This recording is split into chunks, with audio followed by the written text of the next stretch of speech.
well-being of our residents. And this pandemic is dynamic, make no mistake about it, and has pushed us to be dynamic in our response. Nothing else is acceptable.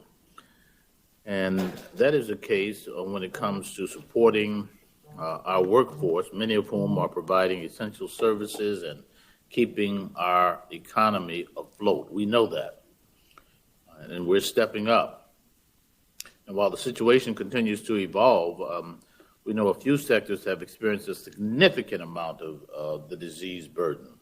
Roughly 3/4 of the cases have come from 8 industries, just 8. Out of all the industries out there, 75% are borne by these 8. And we have to do more to address this, and we should do it with good faith and good intention and without apology. First, I believe, Madam Chair and colleagues, we must make it easy for our workforce to file anonymous complaints via phone or on the line. And more broadly speaking, thanks to Supervisor Kuehl's leadership, the establishment of public health councils will provide another tool in the toolkit to better monitor, document, and report public health violations. All of this is very important. If we want to slow the spread, we need to do it in the context of a just economy. And this is an optional program. It should be clear that such is the case, and the focus will be on sectors that have high rates of public health violations and outbreaks. But this crisis has also forced us to contend with the larger system-related challenges impacting our labor force. And item 18 proposes that we rethink our governance model through the potential development of an Office of Labor Equity.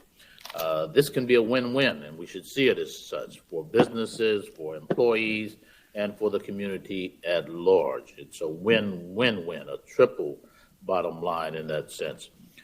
Studies have shown that strong worker protections drive down job vulnerability and offer stability to our workforce by extension to the economy as a whole, to our communities. And we want stronger and better communities. Additionally, investments in training and benefits for workers have shown to decrease turnover and increase productivity. What's bad about that? Nothing. We preserve employer-employee relations and attract economically complex industries and accelerate our regional economic growth. So ensuring that the county is set up to engage in these policy discussions, it is imperative to our work on the issue of equity.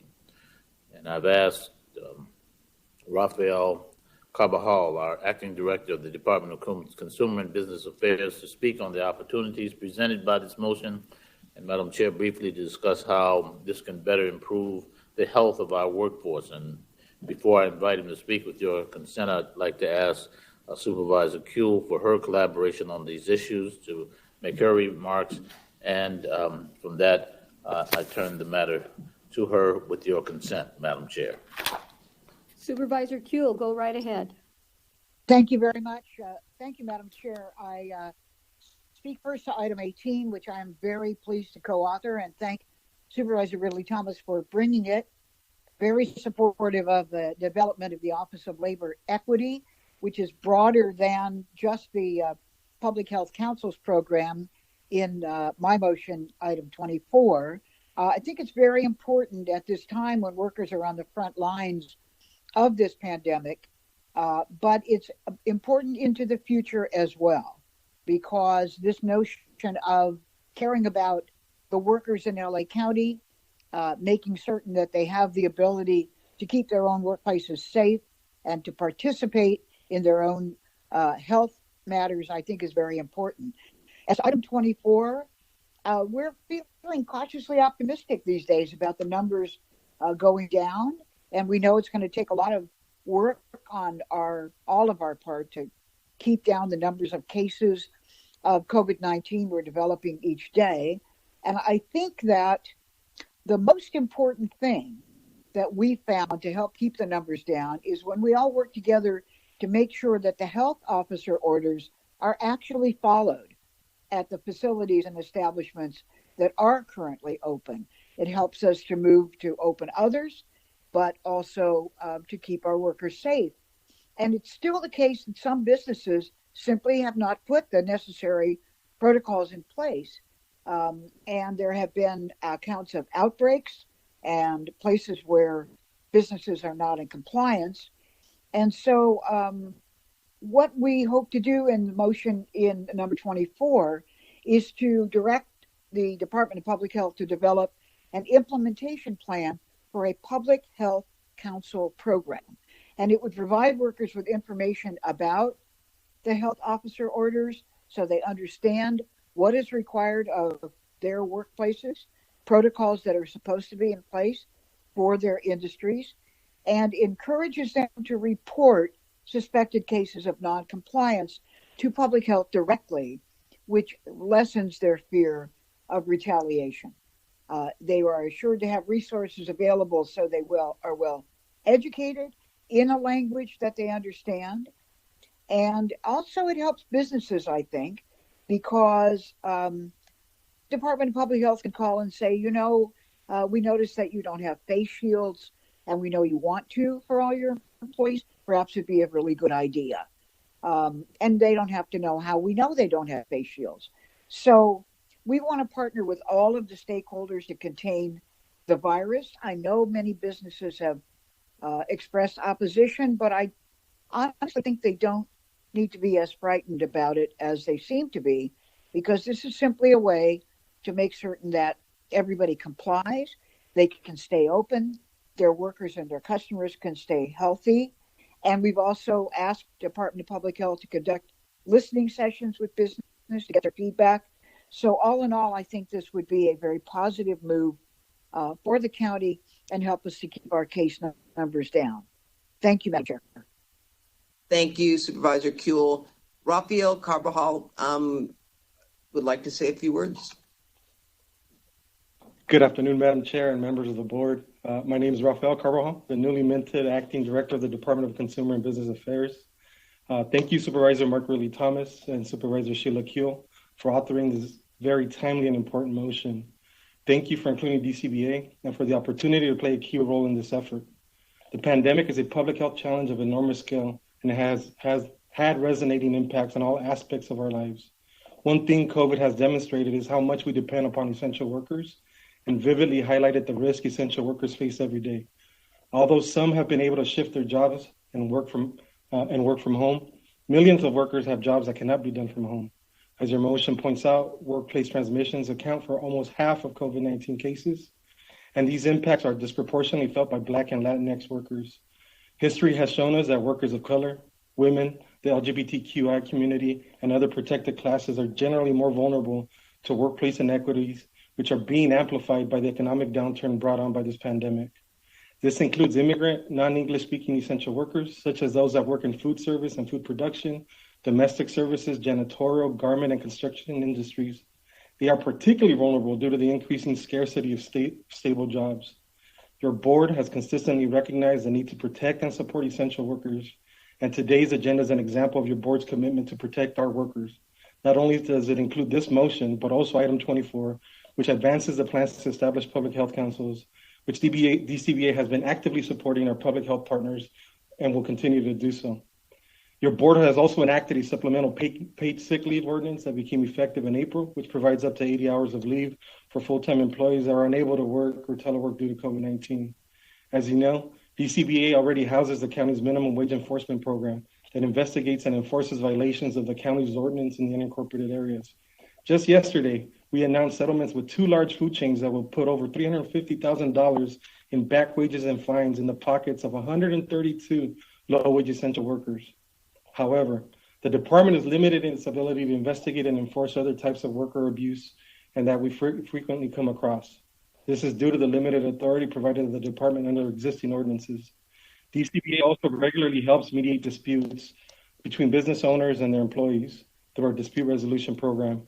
and we are preparing to launch an immigrant essential workers initiative through our Office of Immigrant Affairs. Accordingly, DCBA wholeheartedly supports this motion and is ready to work with our partners to advance and support this effort. Thank you. Thank you, Rafael. Dr. Ferrer, can you say something? We'll give you 2 minutes. Thank you so much, supervisors and Supervisor Kuehl and Supervisor Ridley Thomas, and all of the board members for your leadership on this opportunity. And I appreciate the opportunity to speak on these motions, both of which are efforts to promote worker protections by creating the Office of Labor Equity and Worker Public Health Councils. Although we're cautiously optimistic that we're making some progress in slowing the spread of COVID-19, our positivity rate is down, we're reducing hospitalizations, and we've all been working with our board to make further gains. We are very much aware that this pandemic has in fact disproportionately affected many of our workers, particularly those workers who were deemed essential at the beginning of the virus and who are now unable to telework and need to actually go into their work sites every day. We've learned a lot since February, and one of the most important things we've learned is that public health directives can be very effective at preventing the transmission of the virus, but only when they're implemented. Social distancing, wearing face coverings, disinfecting work sites and workstations, regular hand washing, and the availability of good infection control are public health measures that are not equally followed at everybody's workplaces. And this does, in fact, contribute greatly, not only to outbreaks that are very visible, but also to transmission that happens in our communities and in our homes. And this transmission increases the number of people who are ill, the number of people who need to be hospitalized, and unfortunately, the number of people who have died. Our outbreak data tells us that this has been particularly problematic in sectors like manufacturing, warehousing, and grocery stores. To help address this problem, your board directed us to explore a new initiative that could increase compliance with our public health directives and slow the spread of COVID-19 in the workplace. This initiative would create public health councils, and they're comprised of employees at their work sites that can help monitor the implementation of our directives and also help provide appropriate training to workers so that workers are in the best position to be able to make sure that their workplaces are as safe as possible. In many workplaces, there could be significant barriers for employees who may be interested in participating in these public health councils. And we support the idea that these public health councils can, in fact, gain technical assistance and support from trusted third-party organizations such as worker centers and community-based groups that would go through a rigorous training program with us and then be certified by us so that they can educate and support the public health councils on how to monitor the implementation of our directives. Third-party community organizations could provide the technical assistance to employers who have desperately requested assistance in making sure that they have the strategies to keep their workplaces as safe as possible. We understand that some business owners are concerned that this motion could negatively impact their businesses at a time when they're already struggling to get back on their feet in the midst of this pandemic. And we empathize with these concerns. But we also are very clear that public health councils are intended to help businesses stay open, keep COVID-19 out of workplaces, and keep employees and the community safe. And we need every business in the county to be part of a battle where we're winning against the spread of COVID-19. This is the only way we keep our economy open and we put people back to work, particularly as we move into the fall and flu season. Public health councils will help businesses do just that. We think they'll help create a culture where it's the norm to speak up and can encourage employees, public health councils, to work with managers and with operators to find appropriate solutions. And we do want to hear from businesses about their concerns, as well as from labor and worker advocate partners. So today's motion does call for listening sessions so that we can hear how to best successfully implement this program. We have noted that we need additional resources to make this work possible. We look forward to working with the board and with the CEO so that we can collectively continue to slow the spread of COVID-19. Thank you very much. Thank you. Supervisor Hahn?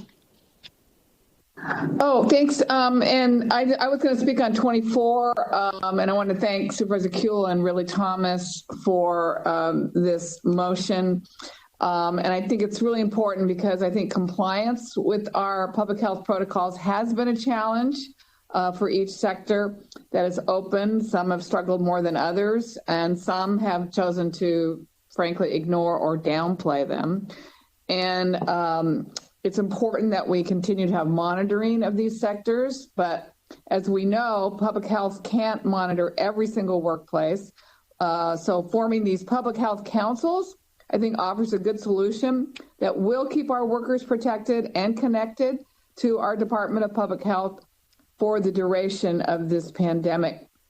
And I think they'll give us an opportunity to be more proactive rather than to reacting to these outbreaks, which we have seen. And I know that empowering our workers to know their rights during all this is important.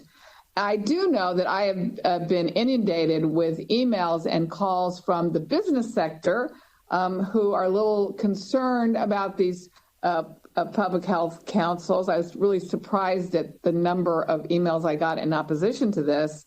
But I'm looking forward to hearing back on the implementation plan, and I'm assuming that we will be doing some outreach to our business community as we move forward to put the final touches on what these public health councils will actually look like.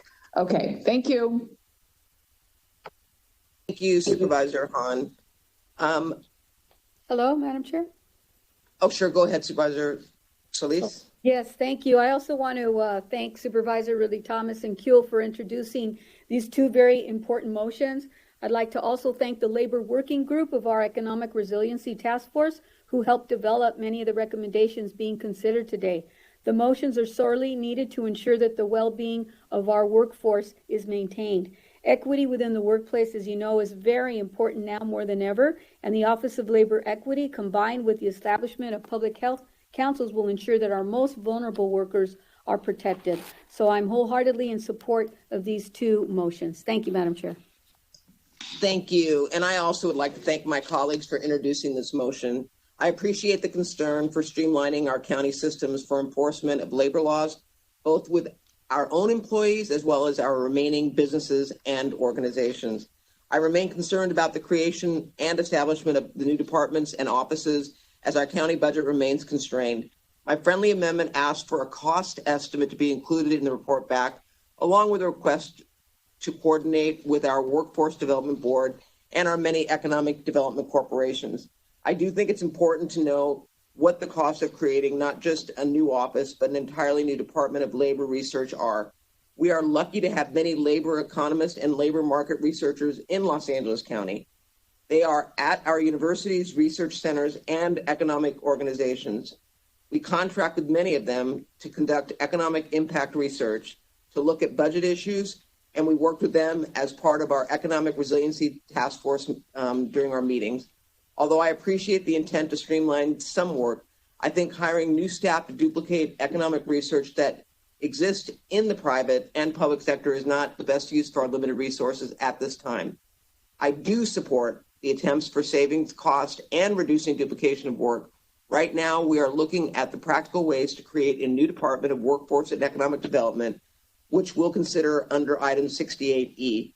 I'd like to request that this report back consider the location of where this office would be placed, either in an existing department or new department, so it can be the most effective. And so I would ask, as a friendly amendment, direct the interim director of the Department of Consumer and Business Affairs, in coordination with the CEO, County Council, and Director of Workforce Development, Aging and Community Services, and Department of Public Health, and the Los Angeles County Workforce Development Board, in consultation with relevant stakeholders such as the economic development boards, to report back to the Board of Supervisors in writing within 60 days on how the County of Los Angeles can improve and centralize efforts related to protecting and enforcing workers' rights, including but not limited to the following.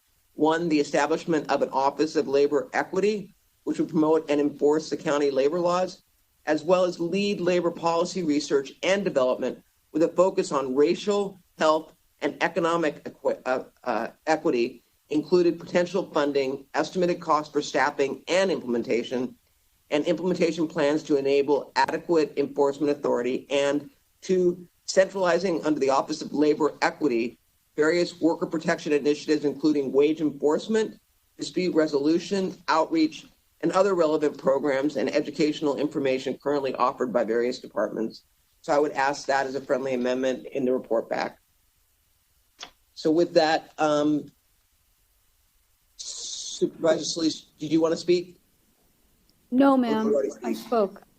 Okay, so seeing no one else would like to speak, item 18N as amended is before us.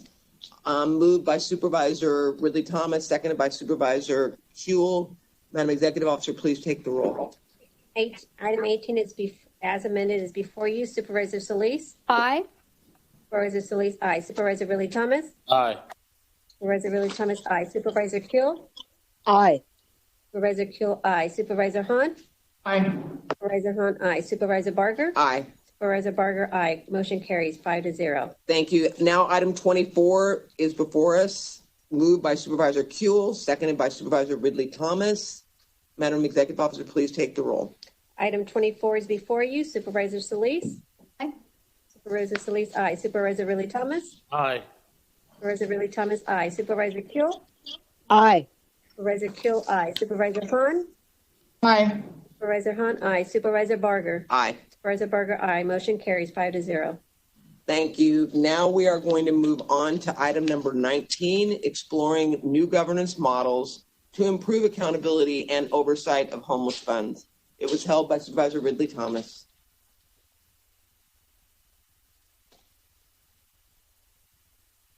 Supervisor Ridley Thomas? Yes, thank you, Madam Chair. Colleagues, as the ultimate steward of Measure H funds, the County of Los Angeles takes very seriously the change and the charge of accountability. Oversight and accountability are embedded into the law that created Measure H, and the public should have confidence in the systems designed to track performance. After the voters passed Measure H, the County of Los Angeles took immediate steps to ensure that those entrusted to administer those dollars would do so in a transparent manner, and that performance would be closely tracked. And that's why, even before Measure H revenues started flowing in, the county auditor controller reviewed the financial operations of the Los Angeles Homeless Service Authority. And following that initial review, I authored a motion in April of 2018 with Supervisor Hahn asking the auditor to controller to evaluate what more needed to be done.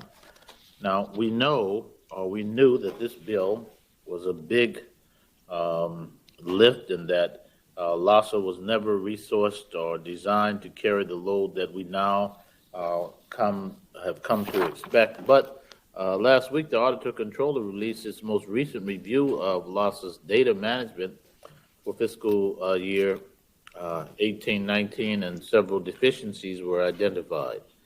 And LASA has taken corrective actions to remedy the concerns identified. In today's motion, we'll ask for a written report back in 30 days detailing all the efforts to strengthen LASA's systems.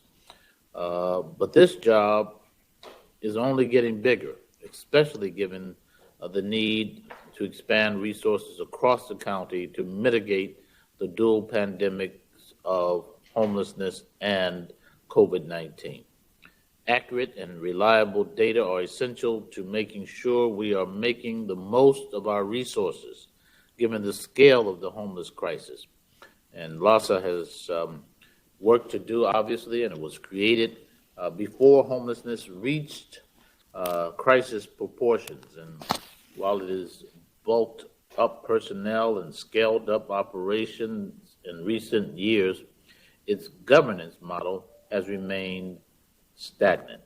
So I think it's timely to explore new governance models, Madam Chair and colleagues, and in earnest, we should do that with the sole objective of achieving qualitatively better outcomes for people experiencing homelessness.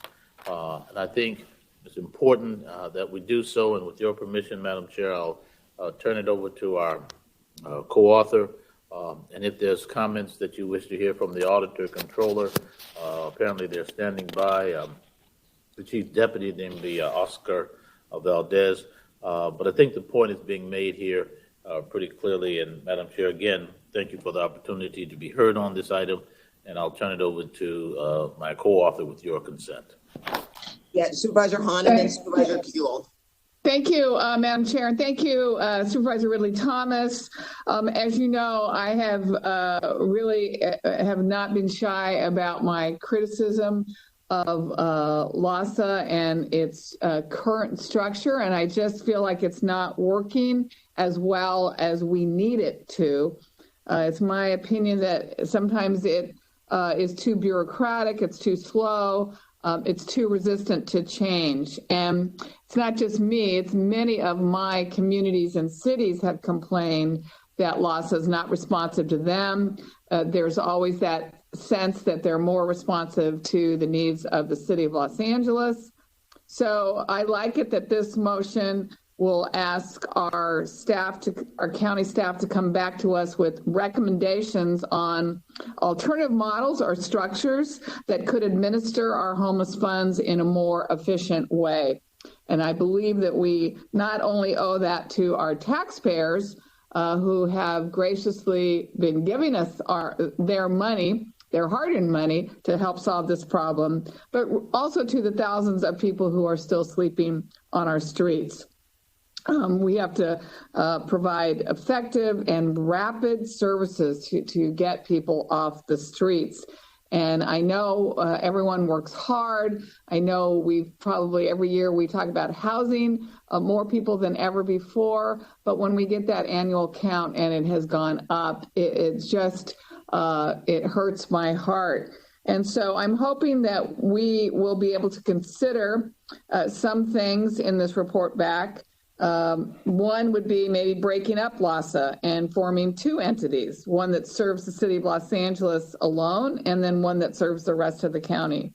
Or I'd like to look at maybe a sub-regional system with separate homeless service agencies created for the city of LA, for the South Bay, for the San Gabriel Valley, the Gateway area, the West Side, and the Antelope Valley.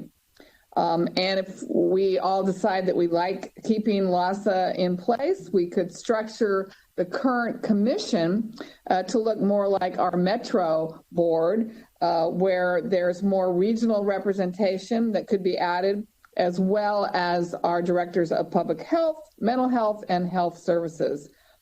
And we all know that anytime we're looking at changing the structure of LAHSA, that's going to be subject to the city of Los Angeles agreeing, since LAHSA is a result of a settlement of a lawsuit, and both the city and the county, as well as HUD, have to be involved in any changes we make.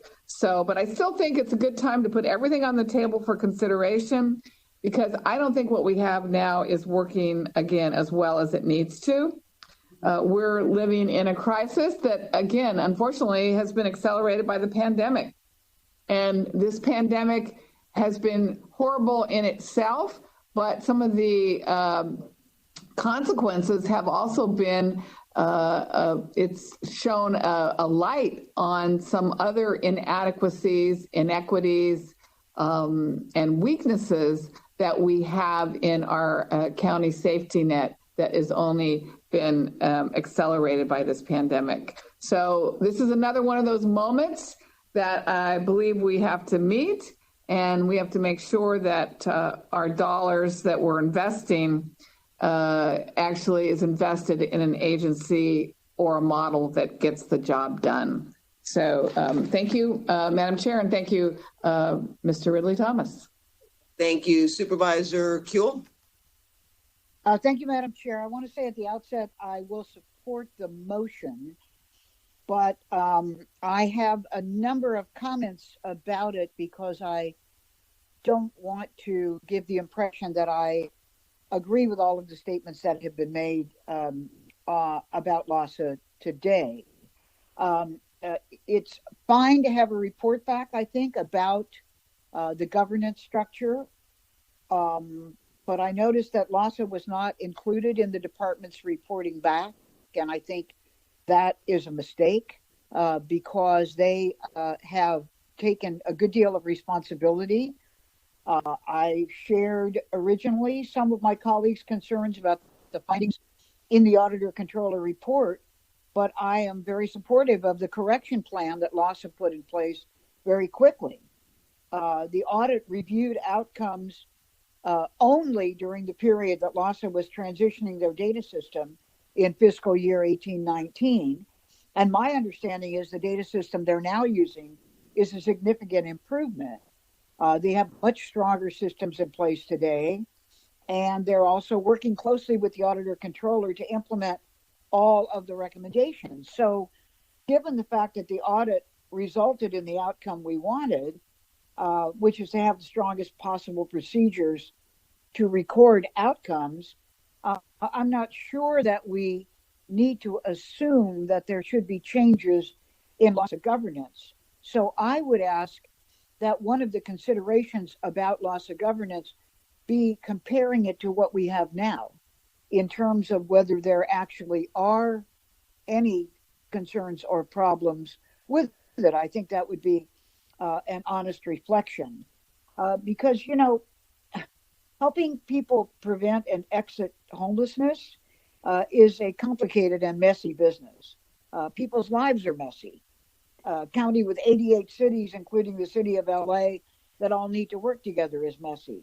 A private housing market, which is bottom line driven, that doesn't provide housing for the vast majority of people who can't afford what's out there, is more than messy. It's a mess. And despite how incredibly complicated the work is, we're 6 months into a global pandemic in which, by all accounts, LASA has actually performed better than any of us would have imagined. And I know that my colleagues are sharing my pride over the success of Project Roomkey and the low rates of virus transmission among people experiencing homelessness. And that success is in part LASA's success. So I appreciate the AC's report. I appreciate LASA's implementation of their recommendations. I want to assure my colleagues, I know we're all on the same side, wanting the best outcomes possible for those experiencing homelessness. So I'll support the considerations, but I wanted to strongly state my faith in LASA and its leadership and the good job they've done in these very difficult and unprecedented circumstances, and hope that the current governance structure will be considered as one of the alternatives so that we get a full picture. Thank you, Madam Chair. Thank you. Supervisor Solis? Thank you, Madam Chair. So much has already been said, but I'd like to thank Supervisor Ridley Thomas and Hahn for bringing the motion before us to once again highlight the need to review and maybe reimagine the governance structure of LASA in order to improve upon its accountability and transparency in resource allocation for our homeless services and our delivery system. And much has already been said, but I too believe that there is some importance in looking at what that governance structure looks like. It is, after all, over 30 years old, and we have changed dramatically.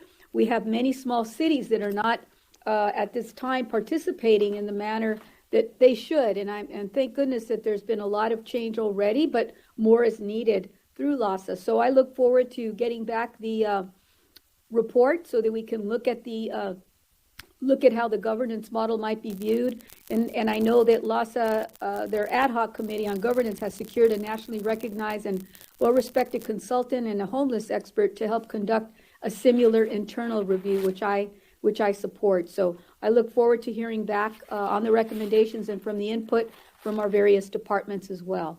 Thank you, Madam Chair. Thank you. And I also want to thank Supervisor Ridley Thomas and Supervisor Hahn for placing this motion on the agenda today. I also want to thank our auditor controller for their ongoing work to provide oversight and accountability, not just for our homeless services system, but for all systems supported by the taxpayer dollar. This is certainly not the first conversation that we've had about LAHSA's governance structure or performance as a primary overseer of the funds for our homeless services system. And I'm sure that it won't be our last. And I think it's important for us to always discuss what we can do better. The passage of Measure H marked a moment of unprecedented political and public support for our efforts to combat homelessness here in LA County. But it also marked a massive influx of new resources into supportive services and housing, seemingly overnight. And we learned that LAHSA didn't have the infrastructure in place at that moment, but they began to build it. On the ground providers who assisted individuals and families in ending their homelessness once and for all were provided with resources that were needed in order to do this task. The sudden growth of capacity was a huge challenge for LAHSA, and there certainly were growing pains. As the Auditor Controller's report shows, there were ongoing issues in data and performance management in the first several years following Measure 8's passage, while the report also shows that higher level grant efficiencies have been resolved. So I want to take my hat off to LAHSA for making those changes and making those reforms. I still share concerns about whether or not the strongest systems are in place to ensure that taxpayer dollars are spent with fidelity. That's why I submitted a motion with Supervisor Solis in February of this year to initiate a holistic review of LAHSA's governance structures. Our CEO has been working with the Auditor Controller and LAHSA itself to review existing structures and develop recommendations with potential pivots. Shortly into this work, however, a public health crisis necessarily became the focus of our time, efforts, and resources across most sectors. And I echo the comments made regarding the work that LAHSA did with Project Roomkey and just overall as we worked through this pandemic. LAHSA quickly rose to the top as a leader of the emergency response for those experiencing homelessness. And soon after the implementation of that emergency response began, Heidi Marston was formally hired as the new executive director of LAHSA. I've got to say that under Heidi's leadership, I've been extremely impressed with LAHSA's performance during the COVID-19 pandemic. Scaling up our testing efforts both in our shelters and out in the encampments across the county are a must. Bringing more than 3,500 units of emergency housing online through Project Roomkey initiative for those most vulnerable among our homeless population. These have been Herculean tasks. And without some of the new structures that Heidi has put in place since her tenure began, I truly believe the impact of COVID-19 on our individuals and families experiencing homelessness would have been devastating. So I want to thank Heidi publicly for taking charge, leading this emergency response, and for setting up structures at LAHSA that will ultimately lead to long-term successes. That being said, I'm proud to support the spirit of the motion today to bring a focus back to governance. I believe this motion moves in parallel to the work that Supervisor Solis and I initiated back in February. We hope to hear back with recommendations in December of this year or January of next. And I will say that when Supervisor Hahn talked about, the other areas within the county, I think one of the things that we have to tackle is the perception that LAHSA is LA City centric and not sensitive to all areas of Los Angeles County. And whether it's perception or fact, I think we need to ensure that our cities know that the money being brought in through Measure H is going to be equitably distributed throughout the county based on the homeless needs of each of our regions. So with that, I again thank Supervisor Ridley Thomas and Hahn for bringing this motion forward. Do Supervisors Ridley Thomas, Supervisor Hahn, do you have any closing statement on this? Move the agenda, Madam Chair, and thank you for your comments. Thank you, Supervisor. Okay, moved by Supervisor Ridley Thomas, seconded by Supervisor Hahn. Madam Executive Officer, please take the roll. Item 19 is before you. Supervisor Solis? Aye. Supervisor Solis, aye. Supervisor Ridley Thomas? Aye. Supervisor Ridley Thomas, aye. Supervisor Kuehl? Aye. Supervisor Kuehl, aye. Supervisor Hahn? Aye. Supervisor Hahn, aye. Supervisor Barger? Aye. Supervisor Barger, aye. Motion carries 5-0. Thank you. Now we will move on to item number 20. Supervisor Ridley Thomas, you held this item. Madam Chair, it's a matter of public record here. I think that the latest attempt by the federal government to compromise the public's constitutional rights are absolutely galling. In August, with mere months before a general election, Postmaster General decided to implement changes to the U.S. Postal Service that he acknowledged would result in service reductions. Imagine that. And then he later canceled some of the changes after a public outcry, and the U.S. Postal Service has already removed many mailboxes from service sites across several states. California obviously is no exception. These persistent attacks, Madam Chair and colleagues, crippling of the post office is an attack on one of the most fundamental aspects of our democracy. And mail delivery is a basic service of the United States government, and to sabotage this service, this function, in the heart of a pandemic so that people cannot vote safely by mail or put at health risk because they can't get their meds is a form of cruelty, and that cannot be tolerated. I want to be very clear about this. We would not honor the legacy and memorialize the work of Congressman John Lewis and the Reverend C.T. Vivian, Reverend Joe Lowry, if we allow the Postmaster and the administration to destroy the very institution for which they fought all of their lives. This will mean that we must continue to lift our voices to be heard on this issue and fight for every cut that is made to be restored in its entirety. This will mean standing up together in the interest of justice and demonstrate the best of what American experience means when we do, as Dr. King says, always the right time to do the right thing. And as a nation, we fought too hard to have our voices not heard on election day. And we simply cannot allow the Postmaster General or the President or anyone else to suppress the right to vote by mail and undermine such a fundamental pillar of our democracy. It's imperative that we ensure that voters can cast their ballots without having to go to a polling station during a pandemic if they so choose. Democracy is prescriptive in this sense. It is about the promise of democracy. Madam Chair, I want to say thank you to you for issuing the executive order to get this work done because time is of the essence. And to that extent, I wish to say thank you, and that concludes my remarks. Thank you, Supervisor Ridley Thomas. Seeing no one else has requested to talk on this, moved by Supervisor Ridley Thomas, seconded by Supervisor Solis. Madam Executive Officer, please take the roll. Item 20 is before you. Supervisor Solis? Aye. Supervisor Solis, aye. Supervisor Ridley Thomas? Aye. Supervisor Ridley Thomas, aye. Supervisor Kuehl? Aye. Supervisor Kuehl, aye. Supervisor Hahn? Aye. Supervisor Hahn, aye. Supervisor Barger? Abstain. Supervisor Barger abstained. Motion carries 4-0 with one abstention. Now we'll move on to item number 22, balancing the need for confidentiality in the administration of justice against public and family interest in disclosure of decedent records. Supervisor Ridley Thomas?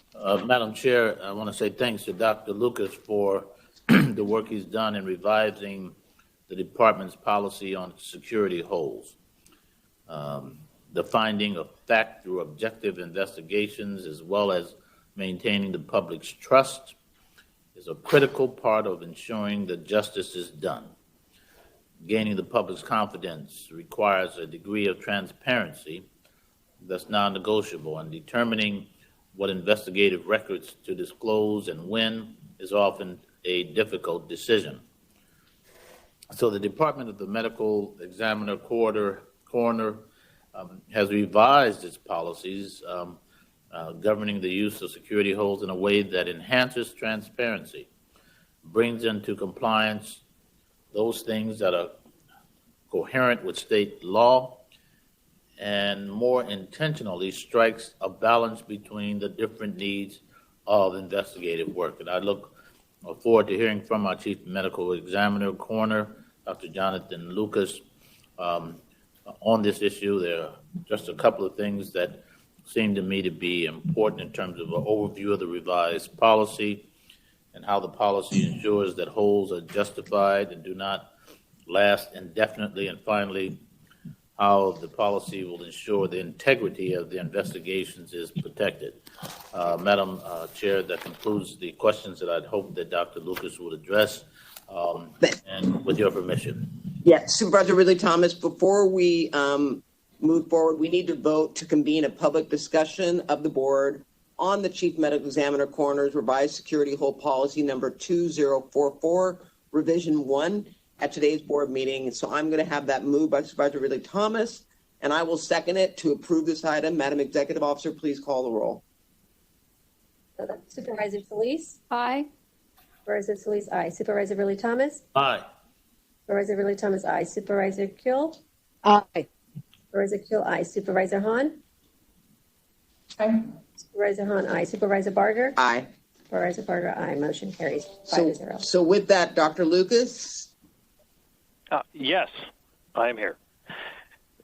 Thank you, Madam Chair. Thank you, Supervisor Ridley Thomas, for bringing this forward, and thank you to the entire board for your time this afternoon.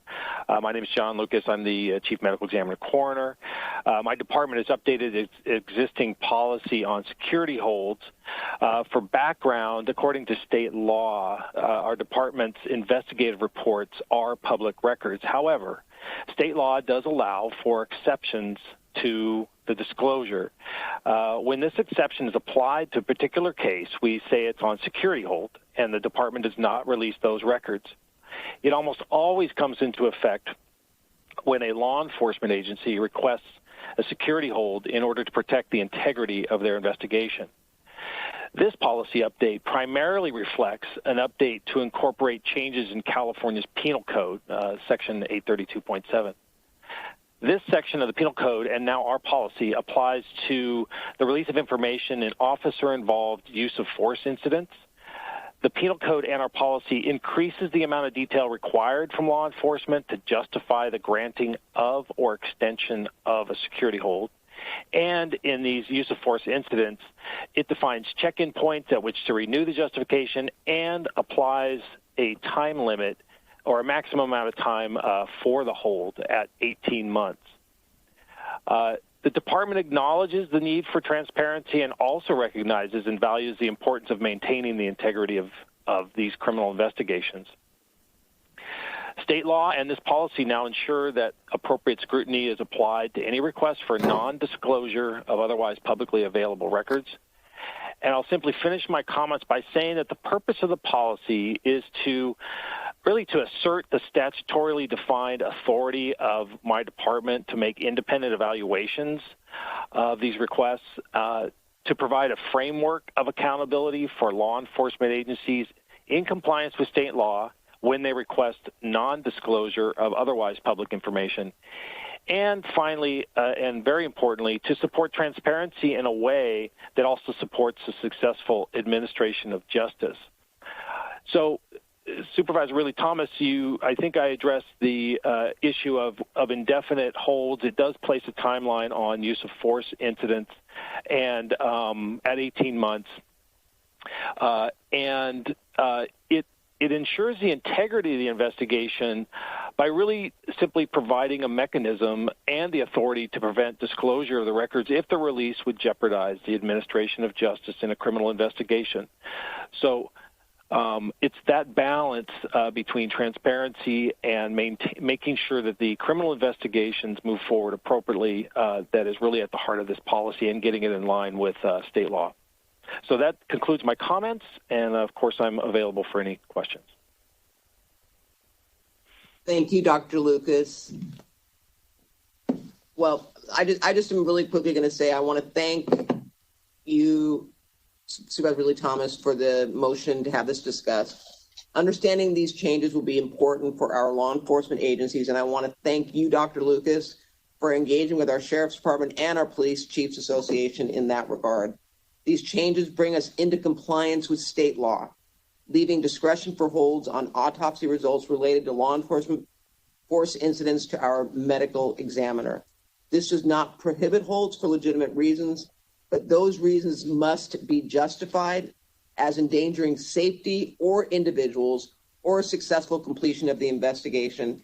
And Dr. Lucas, based on your track record, I have no doubts in your ability to be judicious in making these decisions. So again, thank you, Supervisor Ridley Thomas, for bringing this up for discussion. Do any of my colleagues, anyone else like to speak on this? Okay, seeing none, this report is a receive and file. So with that, we will now go on to item number 68I. Supervisor Ridley Thomas. I thank you, Madam Chair, colleagues. I appreciate the opportunity to shine a light on this critical matter. For too long, we've accepted the status quo. We've not sufficiently challenged incessant demands that investigations remain shrouded in secrecy. And frankly, Madam Chair and colleagues, we simply must do better. Just yesterday, there was another fatal deputy-involved shooting in the 2nd Supervisorial District, this time in the Westmont community, but once again at the hands of the Los Angeles County Sheriff's Department. Dijon Kazee was this young man's name. He was 29 years old. The protests that followed this tragic incident are sobering in their very essence. They remind us that the public's trust is at stake.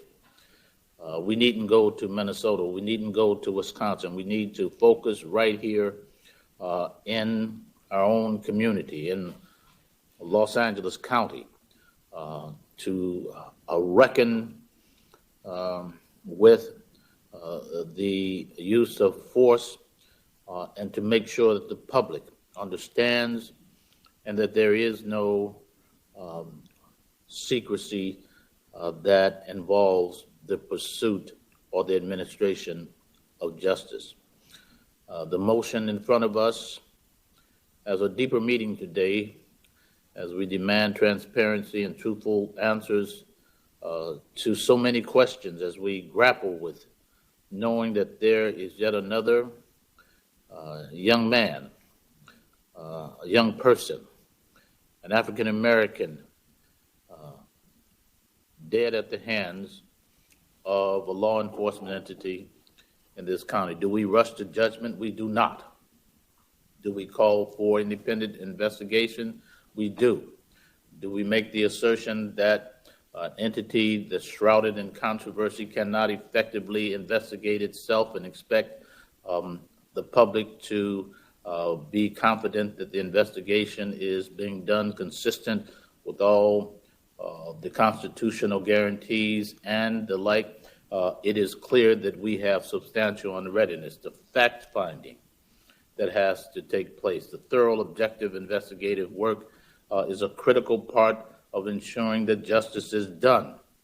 Equally important is maintaining the public's confidence in the outcome of investigations. If we don't have public support for law enforcement, we're in trouble. The lack of true transparency from the Sheriff's Department in the investigation of the death of Andres Guerrero is particularly troubling and raises questions about its integrity. Oversight of this investigation is not just critical for ensuring accountability, it is legally mandated. It is consistent with the board's march toward reform of the law enforcement entity known as the Los Angeles County Sheriff. This board must do its part to ensure that the oversight bodies can fulfill their critical mission, those bodies that we put in place, and that a record of investigative steps is appropriately preserved.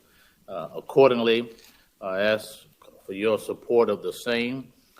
If we want to reimagine Los Angeles, if we really commit ourselves to the notion of reform as it is being articulated now, but before the language of Reimagine LA came into existence, before the assertion of poetically communicated that Black Lives Matter. Let the record reflect that the Jail Violence Commission and the range of entities that this board established and the establishment of the Office of the Inspector General, of the Oversight Commission, the Independent Oversight Commission, the unit that's now in place to deal with grieving families that suffer as a result of officer-involved shootings and fatalities. This board has embraced and advanced those efforts, and this motion today seeks to move it further along and not accept a recalcitrant, unrepentant law enforcement officer, elected though he may be, that will flout the law and disregard our attempts to make sure that civility ultimately reigns and justice is pursued in the context of Los Angeles County. And so, Madam Chair, let me just simply ask if the Inspector General can explain the county's responsibility under state law to ensure oversight of investigations into fatal uses of force. That's the first question. The second question would be, what challenges have you faced in monitoring the investigation of Andres Guardado? Madam Chair.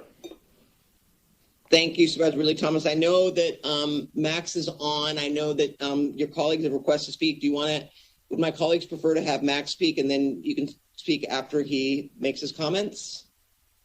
Mr. Ridley Thomas, what's your... I would think that the Inspector General would be afforded the opportunity to speak, and Absolutely. the members of the board, consistent with your instruction, Madam Chair, would either comment on his comments and ask him more questions, but I think we should get these off the table now. Good call. Mr. Huntsman? Thank you, Madam Chair and Board of Supervisors, and thank you for all the work you've done today on some very important matters. Goodbye to Sachi. I will miss her, although, as you've all said, she's not really gone, just moving out of our sphere. The first question is there a duty under state law for this board to act? And the answer is yes. Under the Government Code 25303, the Board of Supervisors supervises the county, and so has a moral duty, a legal duty, in order to monitor what the sheriff does and the sheriff's department does, even though it cannot interfere in the sheriff's investigation of crime. And that's an appropriate, I think, balance of the needs. But when there is a lawsuit, it is this board's responsibility through county council to defend that lawsuit, to make sure that people who have been aggrieved by government action are provided appropriate compensation as our legal system the best it can do, and then also protect the fiscal health of the county. And that duty means that this board has to affirmatively do what it can to minimize that risk. And in the case of investigations of shootings, it's necessary for there to be some kind of external monitoring of the investigation. As Dr. Lucas said, it's the integrity of the investigation that's critical. When there's a court proceeding down the road, the jury, the judge, and the public in the process need to be convinced that the enforcement agency that did the investigating followed all the rules and that the fix wasn't in. And so for that reason, it's very important to trust but verify, an old Russian proverb that became popular towards the end of the Cold War. That's absolutely essential to the discharge of the board's duties. And for the past year and a half, the Sheriff's Department has claimed that interferes with their investigation. It does not. The mere gathering of information in order to verify is not an interference. Specifically with respect to the Guardado case, we have made requests for information that have been denied. So that's the sort of obvious way in which we've been obstructed. As you know, a year ago, our computer access was shut off, our terminals at our office, which would have allowed us to monitor things such as the allegations of executioner involvement in this, that there was some kind of attempt to recruit the shooting deputy, as well as an allegation that the witness deputy was involved in a deputy gang. These are things that we would be able to look into more quickly and easily if we had access to those computers. And of course, some of the aspects of the investigation that are now behind us and never can be undone would have benefited from third-party monitoring, such as the gathering of video evidence in a manner that led some people to believe that video evidence was destroyed. If the Inspector General's office had been engaged in that process, we could have monitored it. If we had been given copies of the video as requested, we could have assured the public and courts that there was no altering of the video later on. And as you all know, in this case, the deputy who did the shooting didn't give a statement for weeks, and there was no monitoring of what the communications were or weren't between the sheriff's department and that deputy's lawyer, and why it was that ultimately a statement was given and what promises, if any, were made, what information was provided. All that's going to be critical to the credibility issues that will have to be decided by a court down the road, and as has been alluded to already, the credibility issues that are being decided now in public. So there's been a great damage by not having third-party monitoring, let alone investigation, and that resistance, as the supervisor said, I think is something that cannot be tolerated by this board and needs to be addressed in a legal way. Thank you. Thank you, Supervisor Kuehl. Thank you, Madam Chair. I was thinking while Supervisor Ridley Thomas was speaking about Bob Dylan's line, how many deaths will it take till we say that too many people have died? And I think we are finally, as a society, getting to the place where we say too many people have died. And now we have to have a real, transparent, available way to understand how they died and whether the stories that were told about how they had to die or there was no other choice or any of the excuses that are given are true, and they're made true by investigation of someone who's not the people that did the shooting. So both of these motions, the ones that we just passed and this one, raise the importance that transparency plays in the community's trust, and frankly raises the issue of how opposite to engendering trust stonewalling is by any arm of government, especially law enforcement agencies that run around saying that they're protecting and serving us. And unfortunately, what makes these motions necessary is the repeated efforts by the current sheriff to fight transparency at every turn. I don't believe I've ever heard the Inspector General so calm, because he's not usually calm. He's usually tearing out his hair and saying, again, I've been stonewalled. Again, I've been told no. And he knows very well the board created his office to provide for independent oversight and monitoring. And the sheriff removed his direct access, as he said, to departmental records, and consistently makes matters worse by refusing to provide the Inspector General with records. And of course, as we've now seen, the sheriff is withdrawing participation in any of the criminal justice reform committees and commissions that we have, at least threatening to. And as you know, we created the Civilian Oversight Commission. We vested that body with subpoena power, a move that was overwhelmingly approved by 72% of the voters in the county. And it was done because the voluntary information sharing, which we had been enjoying, came to a screeching halt, and the COC could not effectively conduct their oversight because of all the obstruction. And again, the sheriff refused to comply, even when he was served with a subpoena directing him to give testimony before the body. So every action the board takes to provide oversight, monitoring, and transparency has been undercut or ignored by the sheriff. So we say, well, we're just going to keep on persisting.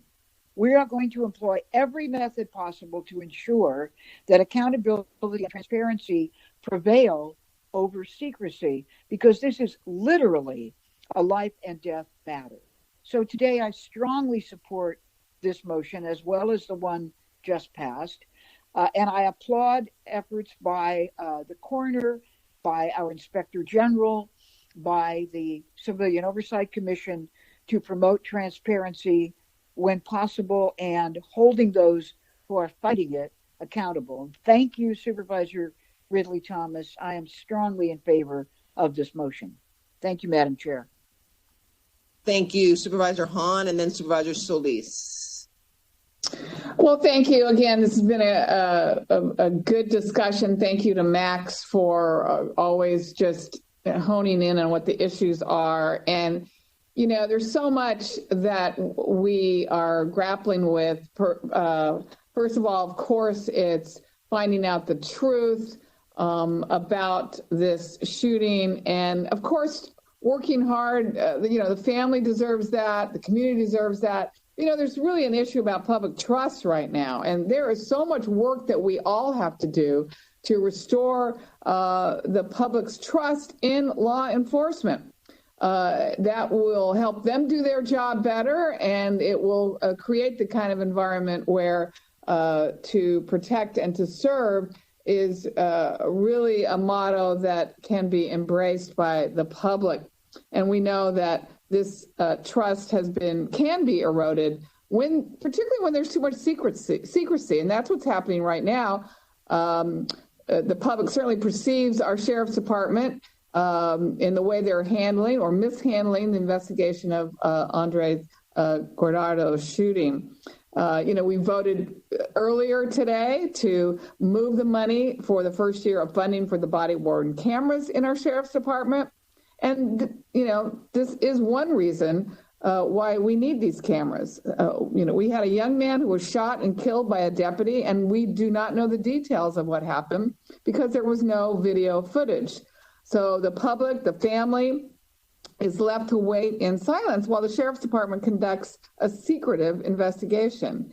And many of our residents are frightened. They're angered by the lack of public transparency in this investigation and the cloud secrecy, which chips away at the trust that the people have in the department itself and in us.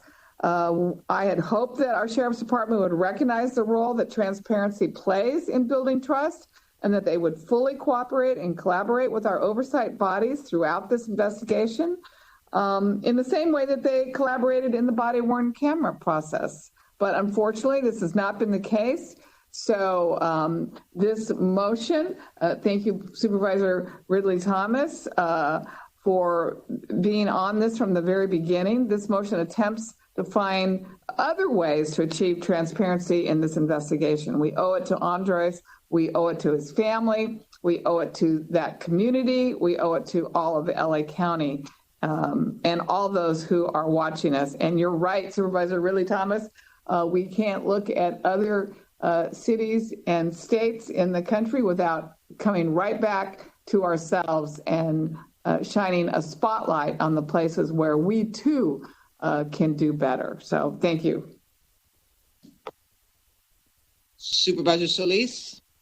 Thank you, Madam Chair. I want to thank also Supervisor Ridley Thomas for bringing this motion before us today.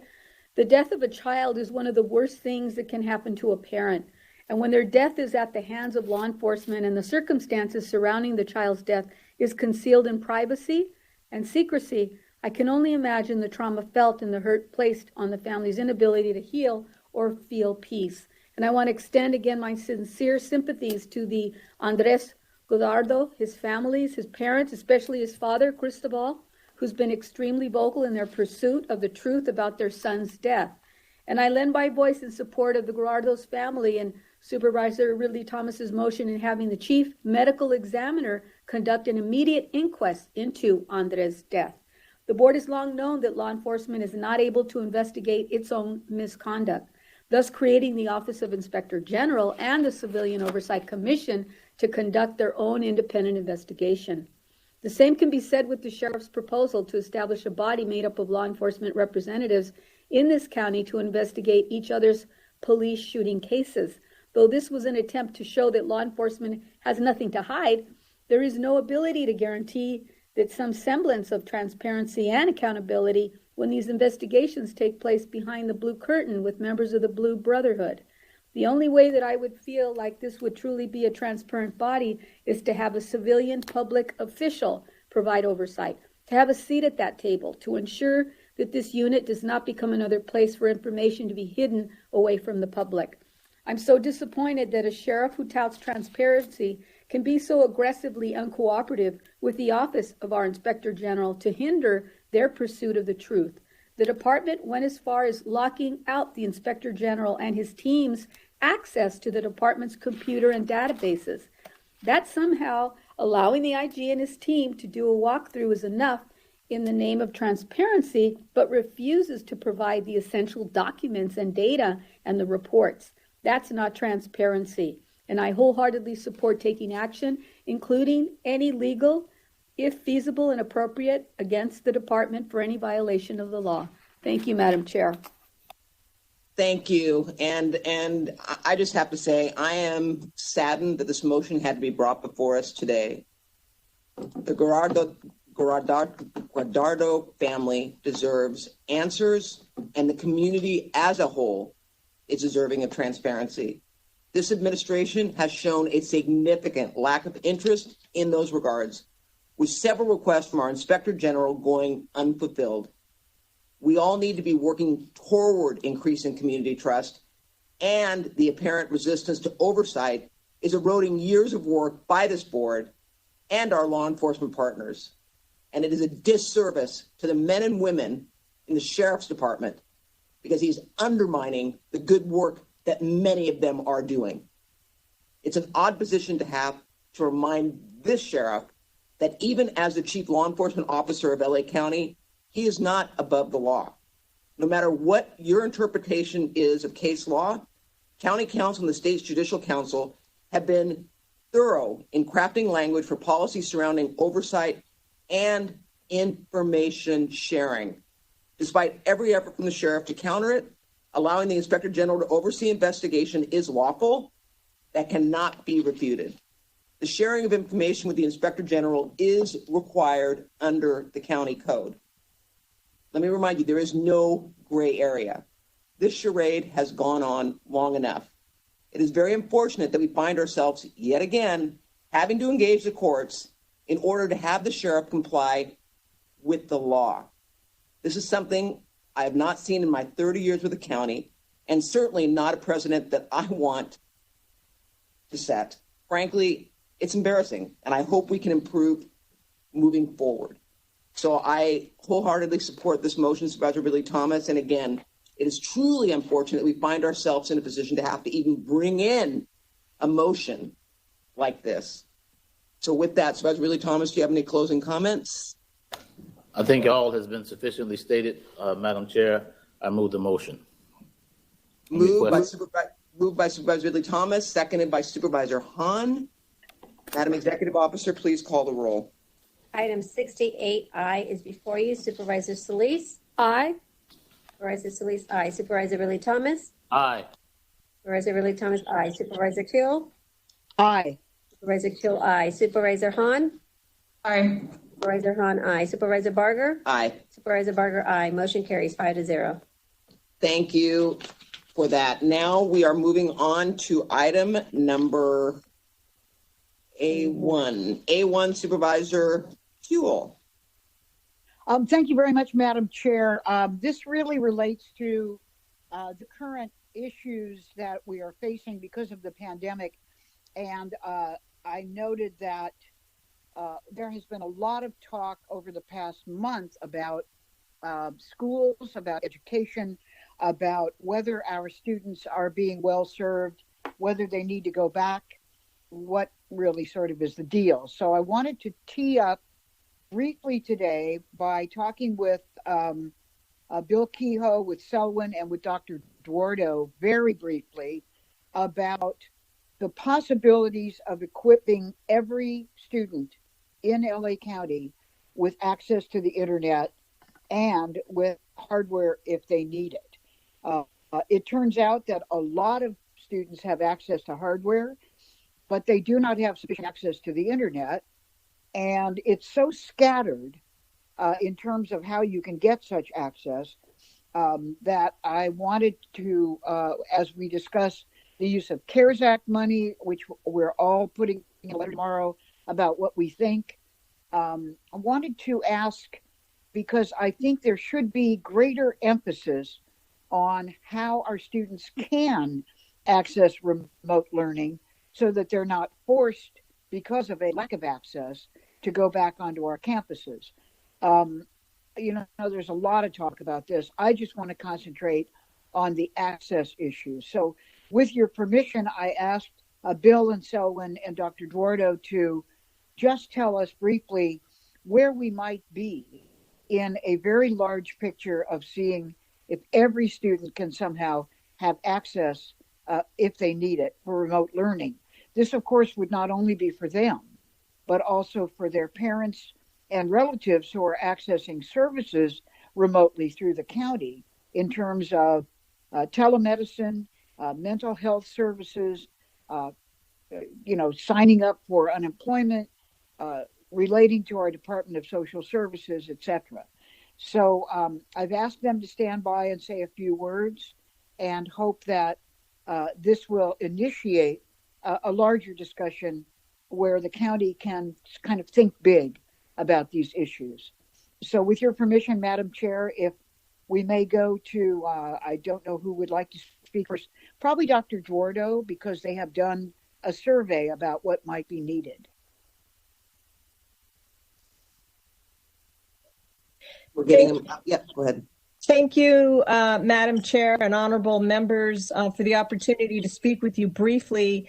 LACO is working with all of our 80 districts to support learning. And one thing that we know that came out of this pandemic is that it's amplified pre-existing inequities that historically created barriers to students' well-being, their ability to learn, and their academic achievement.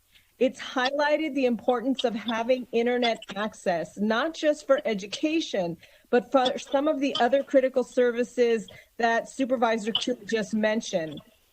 Internet is no longer a luxury. It's a basic need for our students and families.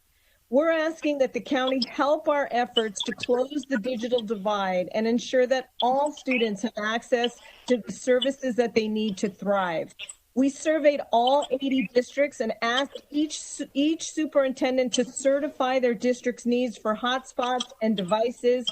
79 of the 80 responded, which represents 2/3 of the county's TK through 12 students. These numbers do not include LAUSD, which has not certified its numbers.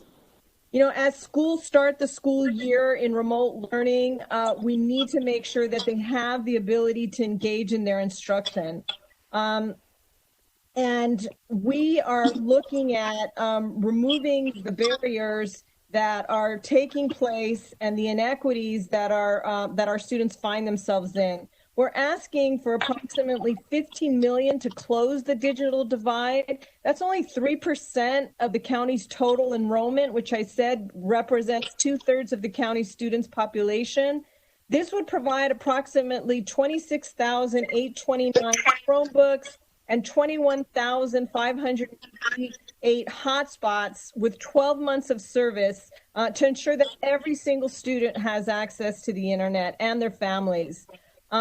This would make sure that they have access and that they're able to participate. And I just want to say in closing that I can't emphasize enough how important it is that our students and families are connected, because even when schools do eventually reopen physically, they will likely do so under the social distance guidelines, where there'll be hybrid models in which there will still be some students needing to access online instruction. And we also know that this opportunity will address some of the other services that students and families need in order to thrive. So that's it. I'm happy to answer any questions if you have them. Thank you. Thank you, Dr. Dorado. Sheila? Yes, Madam Chair, I also asked Bill Kehoe Yes, to go ahead. give us some idea about the, really kind of the possibilities. The same with Selwyn. This is not up for a vote today. I simply wanted to open this as a dream big item for us as we move forward in the next couple of meetings to think about how we can meet the needs of the moment. So if Bill is there, maybe we could hear from him. Sure. Great. Thank you, Supervisors. Bill, for the record, Bill Kehoe, the County Chief Information Officer. And the digital divide, as Dr. Eduardo indicated, has been with us for some time. It has definitely been exacerbated through this COVID crisis as as work and places of learning, schools have shut down and forced people to work from home. At its core, the digital divide is the disparity of homes that have broadband access and computers at home and those that do not. And what we're seeing, as Dr. Eduardo pointed out, is that there are several students that need the devices and the network access to effectively work and attend classrooms remotely. So in short term, and I'll let Selwyn address what we're doing with Dr. Eduardo and the discrepancy that she mentioned in terms of CARES Act. But in the short term, we are working with Dr. Eduardo and her staff on what can be done and what the extent of the problem is. We also know that for the long term, my suggestion is that we really need a strategic plan moving forward, and not only in how we're going to address the shortcomings that we see with our students, but how we're going to address the digital divide in LA County as more and more we are putting services online, whether it be health related, whether it be jobs related, whether it be critical information that households need moving forward during COVID and post-COVID. And that strategic plan is very, very important so that we work with both the state, our communities and cities, and our private wireless carriers, which to tackle this problem is really required. We have been addressing it in pieces, and I think the plan that we need is a holistic plan that has sustainable solutions, not just one-time solutions, but sustainable solutions that will bridge the digital divide gap, and with a goal to provide all households in LA County the same opportunity to have access and receive crucial information and services. So those are my brief comments, supervisors, and I thank you for the time. Thank you for that. Selwyn? Yes. Good afternoon, Selwyn Hollins, Director, Internal Services Department. I want to thank the board for this opportunity to speak on this issue. This issue is of high importance. I think in Internal Services Department, we share the board's interests as well as LACO and the CIO's office with the importance of this. One of the things that needs to be impressed upon is the students need help now. The need for education is never more important than it is today, and we're finding that. For the past several weeks, our department has been in discussions with various wireless carriers to set up cooperative purchasing agreements. All of the carriers have been open to providing, the county, the school districts, and others affordable options. It goes beyond just the youth, but it also, as Supervisor Kuehl alluded to, is the families. Now that the county is providing more services remotely, many people who would have ordinarily come into a county facility to get services now are put in a position where they need to get access via the internet. And if they don't have that ability to get information or to apply for whatever assistance is needed, that poses an immediate concern today. So the challenge that I think we all have is coming up with a solution today, but how do you do it over the next several months and years to come? And that is where, when Bill talks about a strategic plan, is going to be very important. Many of our carriers are willing to give very affordable rates right now, some of the best in the nation, but will that be sustained over a period of time? Thank you. Thank you for that. And Supervisor Kuehl, I have to thank you. Go ahead. I was just going to emphasize before, I know colleagues may want to speak as well, this issue of our carriers.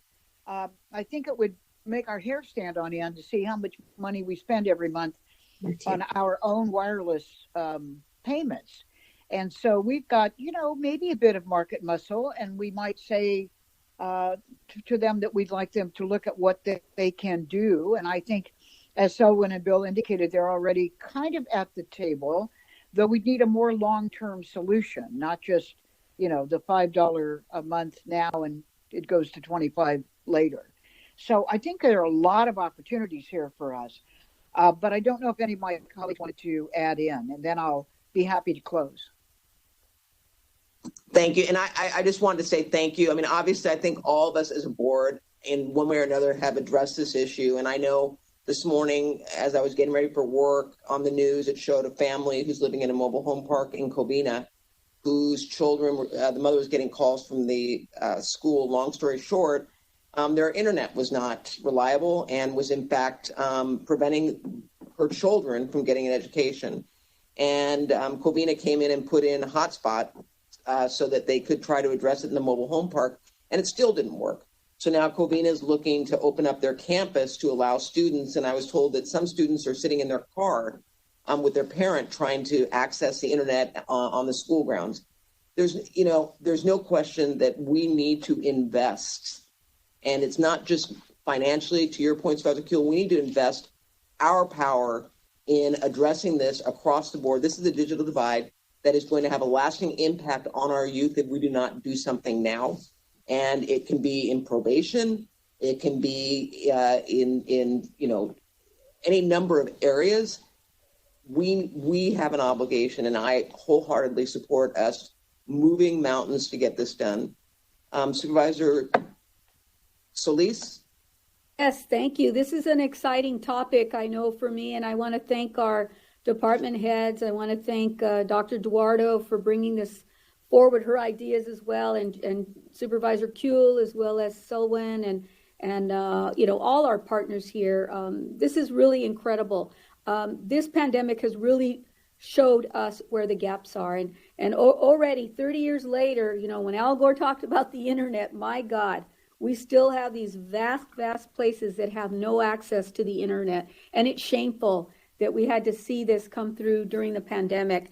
So I'm wholeheartedly in support of this. I know Selwyn worked with us, and I know Supervisor Barger. We were able to get just barely 1,500 tablets, but 1,500 tablets meant a lot for low-income kids in East LA and in your district, Supervisor Barger. And I know that it just opens up a whole new world for not just the children, but their family member, their parent, their mother, their father, or older siblings that can have access to not just school-related, but also to county services and other important services. So I think there's well worth our effort to get the other departments that we are also responsible for involved, like DCFS, obviously probation, but I could think of Parks and Rec and everybody else that touches our communities. In fact, WEDAX, I believe, could also be a big partner here. So very interested, want to hear more about this as we move along. And thank you, Supervisor Kuehl, for bringing this forward in this manner. Thank you.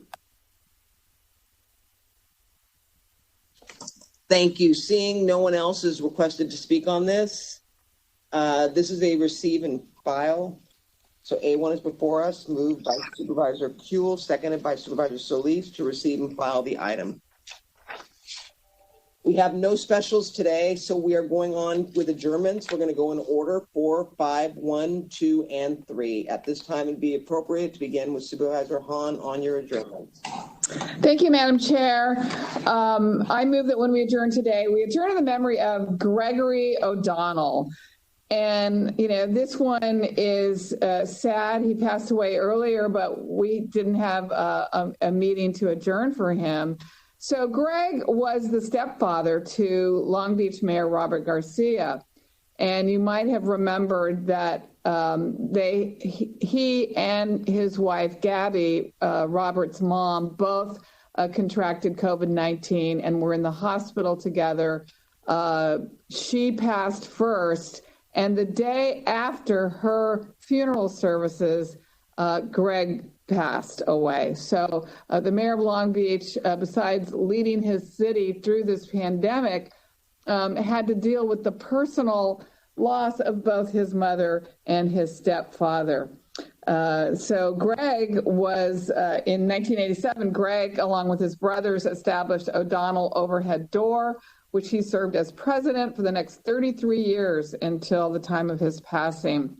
It was in 1993 that Greg married Robert's mother, Gabby, and then he and Gabby had another son, Jacob. So Greg and Gabby both had Robert, and Jacob and Greg spent the rest of his life certainly as a great husband to Gabby, great father to Robert and Jacob. He was a brother, he was an uncle, and he was a grandfather to his only grandson, Caden. And he's survived by his two sons, Robert Jacob and grandson Caden. And again, just a big, huge sending of love and good wishes to Robert Garcia in this incredible tragic loss. I request that all members. That's okay with you, yeah, all members. Okay, good. I think he would appreciate that. And I also move that when we adjourn today, we adjourn in the memory of Ronald Marinkovich. Ronald was a longtime resident of San Pedro. He was a member of ILWU. He was a member of the Dalmatian American Club in San Pedro. And I got to know Ron very well and his wife, Leah. Their son, Ronnie Jr., was a good friend of my son, Mark. They played soccer and Little League together in San Pedro. And when you looked on the website for Ron, you saw a life filled with photos of how much he loved his siblings. He spent a lot of his time in the outdoors. He loved fishing. He loved hunting. But it was clear that he was really a family man and considered his family the most important thing in his life. He had a chronic illness that lasted a really, really long time. And his loving wife, Leah, became not only his wife, but his caregiver. And I know those were tough years for her, but she never one time stopped loving him or, caring for his every need. He's survived by his children, Ronnie Jr., his daughters, Jill and Lindsay. And finally, I believe he is resting in peace. But so many people in San Pedro knew Ron Marinkovich and were a part of his life. We will miss him. I also move that when we adjourn today, we adjourn in the memory of Wayne Kleinion, who was born and raised in San Pedro. He was 70 when he passed away. He was a proud Army veteran. He was the owner of K Electric, one of the oldest electrical contracting firms in the South Bay. He was known for his quick wit and dry sense of humor. He had a passion for boxing, jazz, classic cars. He lived out his faith by being a loving brother and uncle, a loyal friend to many. He's survived by his brother, Steve Kleinion, who is a good friend of mine and very well known here in San Pedro. And he's survived by his sisters, Sandy and Joyce. I also move that when we adjourn in the memory of Tony Perozzi, who was a longtime resident of San Pedro. He was 82 when he passed away. He owned Tony's TV Sales and Service, which served San Pedro for 43 years. Tony had a great passion for soccer. He wanted to promote the Italian culture, so he started his own radio program and broadcast for 47 years. He started the Olympia Soccer Club and entered the Greater Los Angeles Soccer League. He established the Italian Sports Association, which became the Italian American Club. And in 1973, he formed the San Pedro Italian Soccer Club, which captured the First Division Championship in 1979.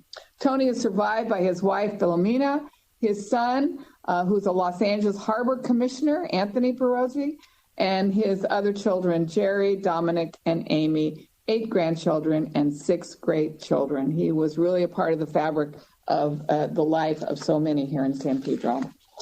And I also move that when we adjourn today, we adjourn in the memory of Manuel Montes, who was a longtime resident of Wilmington. He was 88 when he passed away. He served in the Army during the Korean War and received many honors and medals for his service. He went on to serve for 23 years as a proud member of the Wilmington VFW Post 2967 Honor Guard, the best post on the West Coast. Manuel is survived by his wife, Connie, 3 children, 11 grandchildren, 23 great-grandchildren, and 7 great-great-grandchildren. Rest in peace, Manny. Also move that when we adjourn today, we adjourn the memory of Christine Carr, who was born and raised in San Pedro. She was 87 when she passed away. She worked at the San Pedro Bank of America for many years and was active member of the Holy Trinity Catholic Church. Christine was preceded in death by her husband, John. She's survived by her children, Terry and John, her son-in-law, Pat Gannon, who was a former LAPD captain and chief of the airport police at LAX, 3 grandchildren, and 3 great-grandchildren. I also move that when we adjourn today, we adjourn in the memory of Sergeant Tyler Shelton, who was only 22 when a Black Hawk helicopter crashed on San Clemente Island this past weekend.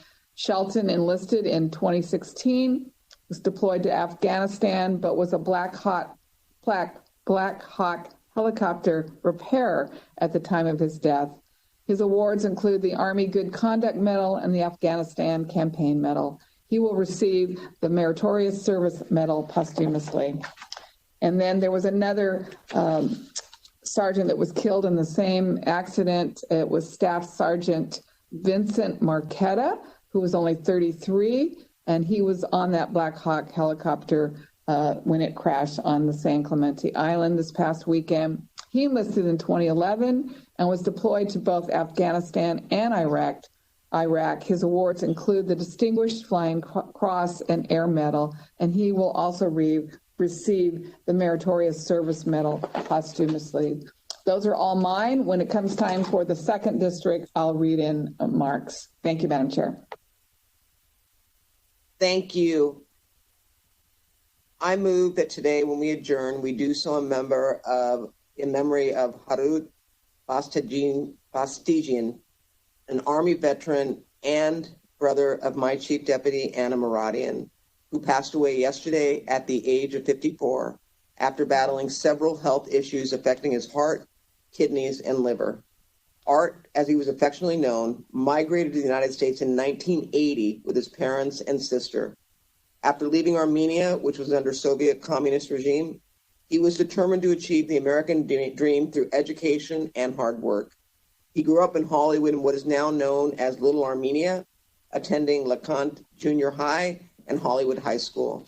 After graduating with high honors, he joined the United States Army, serving as a cavalry scout at Fort Stewart, Georgia. Upon completion of his military service, he attended Santa Monica Community College while balancing multiple jobs in retail and late-night deliveries. He transferred to UCLA and soon after began his career as a respiratory therapist at UCLA Medical Center. He quickly garnered the admiration and respect of his peers for his strong work ethic and compassion for all his patients. Despite working the graveyard shift, his bedside manners were considered the model for every shift. His commitment to excellence, fairness, and humility afforded him great advancement opportunities. He ultimately attained the position of Assistant Director of the Respiratory Department at UCLA Santa Monica Hospital. Unfortunately, his dream job was cut short when he suffered his first heart attack, followed by bypass surgery, which set off a series of complications with his liver and kidneys that resulted in 8 years of persistent health complications. Aside from his career, he loved spending time with his family, cooking, and entertaining others.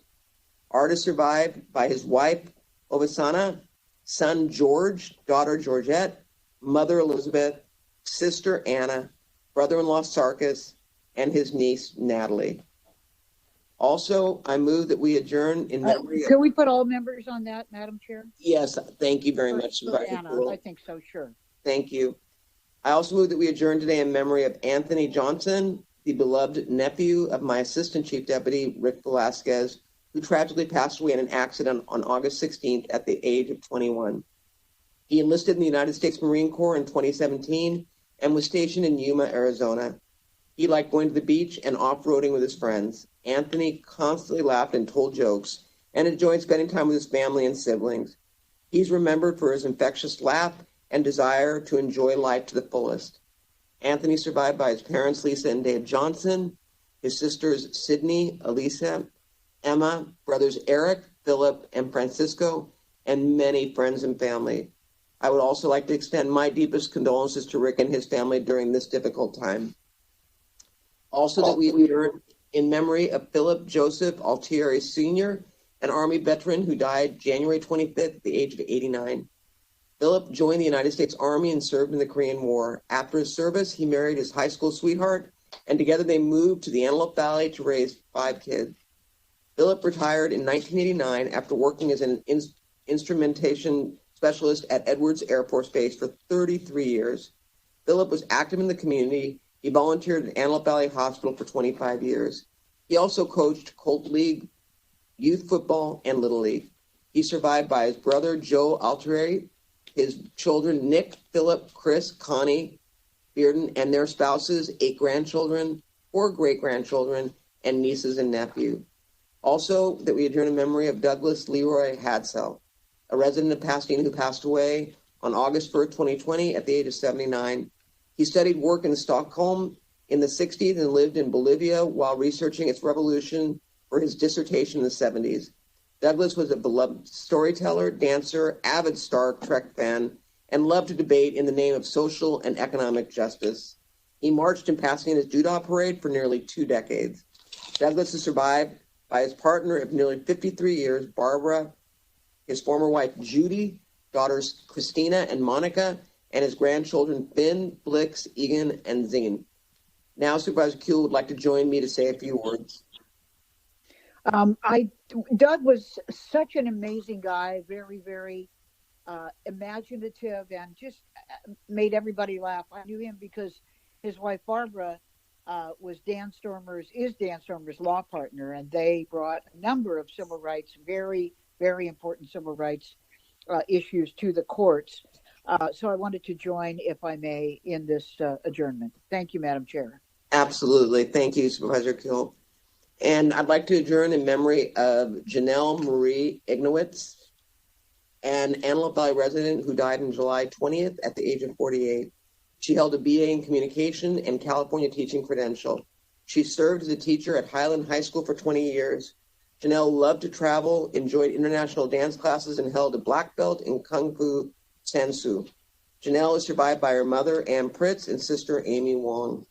Also, that we adjourn in memory of Christopher Kane, resident of Pasadena, and a member of the county family who recently passed away at the age of 74. Chris received his master's in fine arts in film and television from the New York Institute of Film and Television, after which he went on to work as a stage manager and associate director. He began working in the office of county counsel as a paralegal in 2008, where he was an expert in e-discovery and assisted his colleagues in all things technology. In his personal life, he was an admirer of the opera, classical music, and was an enthusiast of wine and food. Chris found ways to connect with people, building friendships and sharing his knowledge with them. Chris was survived by his sister, Christine Kane. Also, that we adjourn in memory of Alan Flo Lawrence, a longtime resident of Castaic, who passed away unexpectedly on August 18th at the age of 63.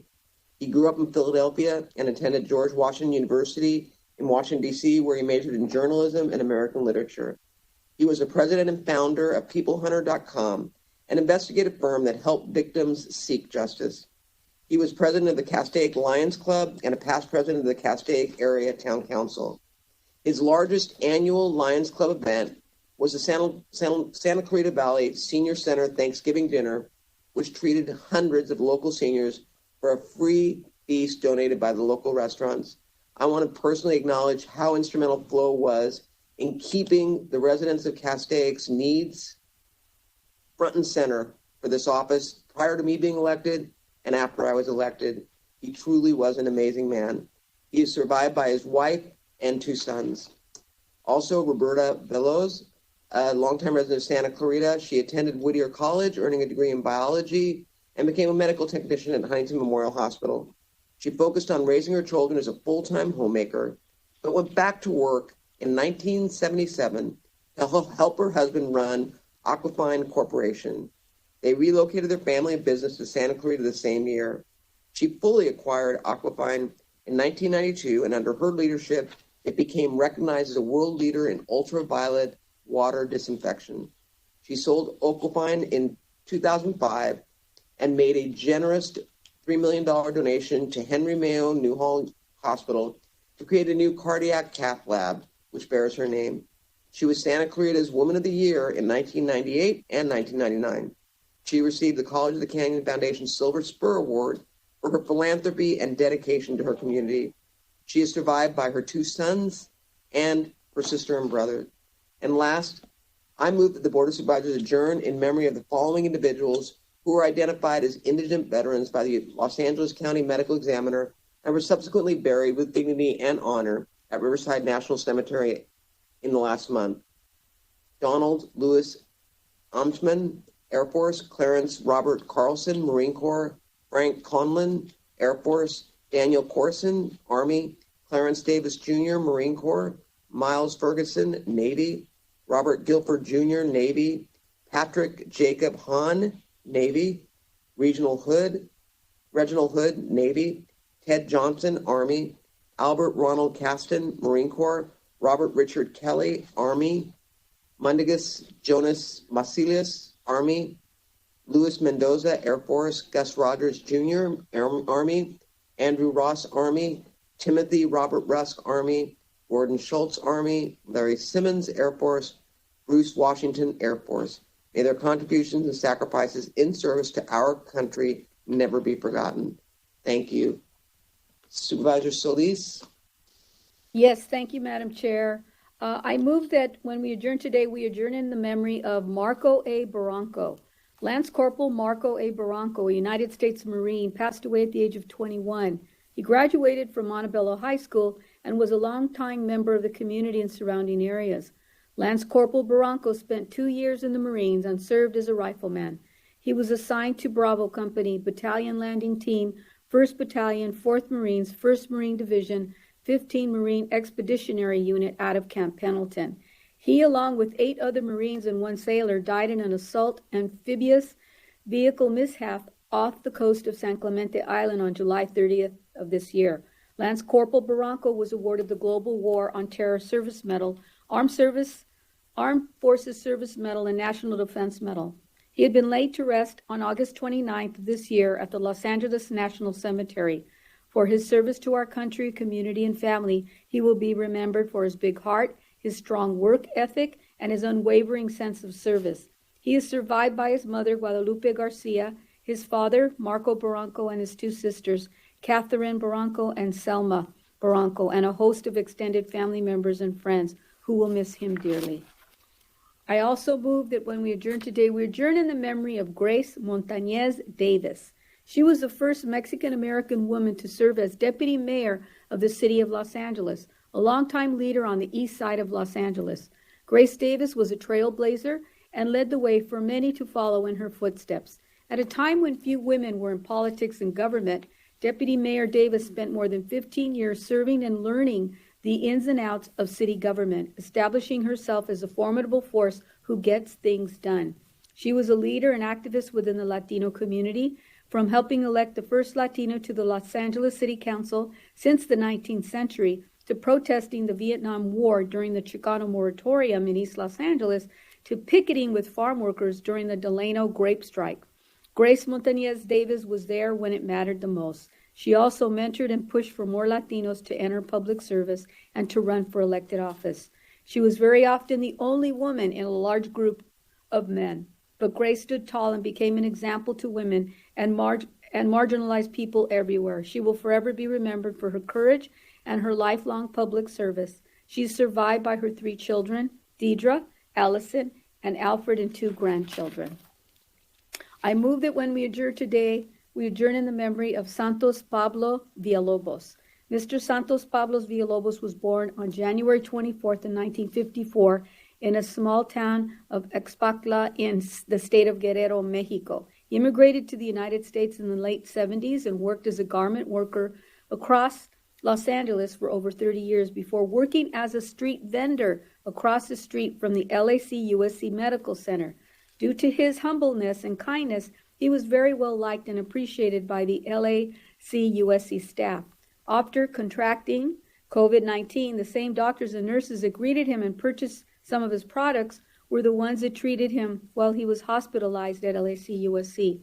After several weeks of being hospitalized and fighting for his life in a battle against COVID-19, Santos Pablo passed away on July 30th, 2020 at the age of 66 years of age. He was a loving husband, father, and grandfather. Those that had the pleasure of knowing him would describe him as a hard worker, kind person, and overall dedicated family man. He's survived by his wife, Conrada Villalobos, and his 7 children and 14 grandchildren, and a great number of extended family members and friends who will miss him dearly. May he rest in peace. And lastly, Madam Chair, I move that when we adjourn today, we adjourn in memory of Lois Cagle. Lois Jenkins Cagle, the mother of our very own Bobby Cagle, passed away at the age of 77 on July 28, 2020. For 25 years, she worked as a community outreach worker for the Foursquare Community Action, helping those in need in her neighborhood. She devoted her life to largely extended families and loved helping people as well as animals. She's survived by her husband of more than 60 years and Bobby Cagle Jr., her son. Bobby D. Cagle and their 3 sisters. May she rest in peace. Thank you, Madam Chair.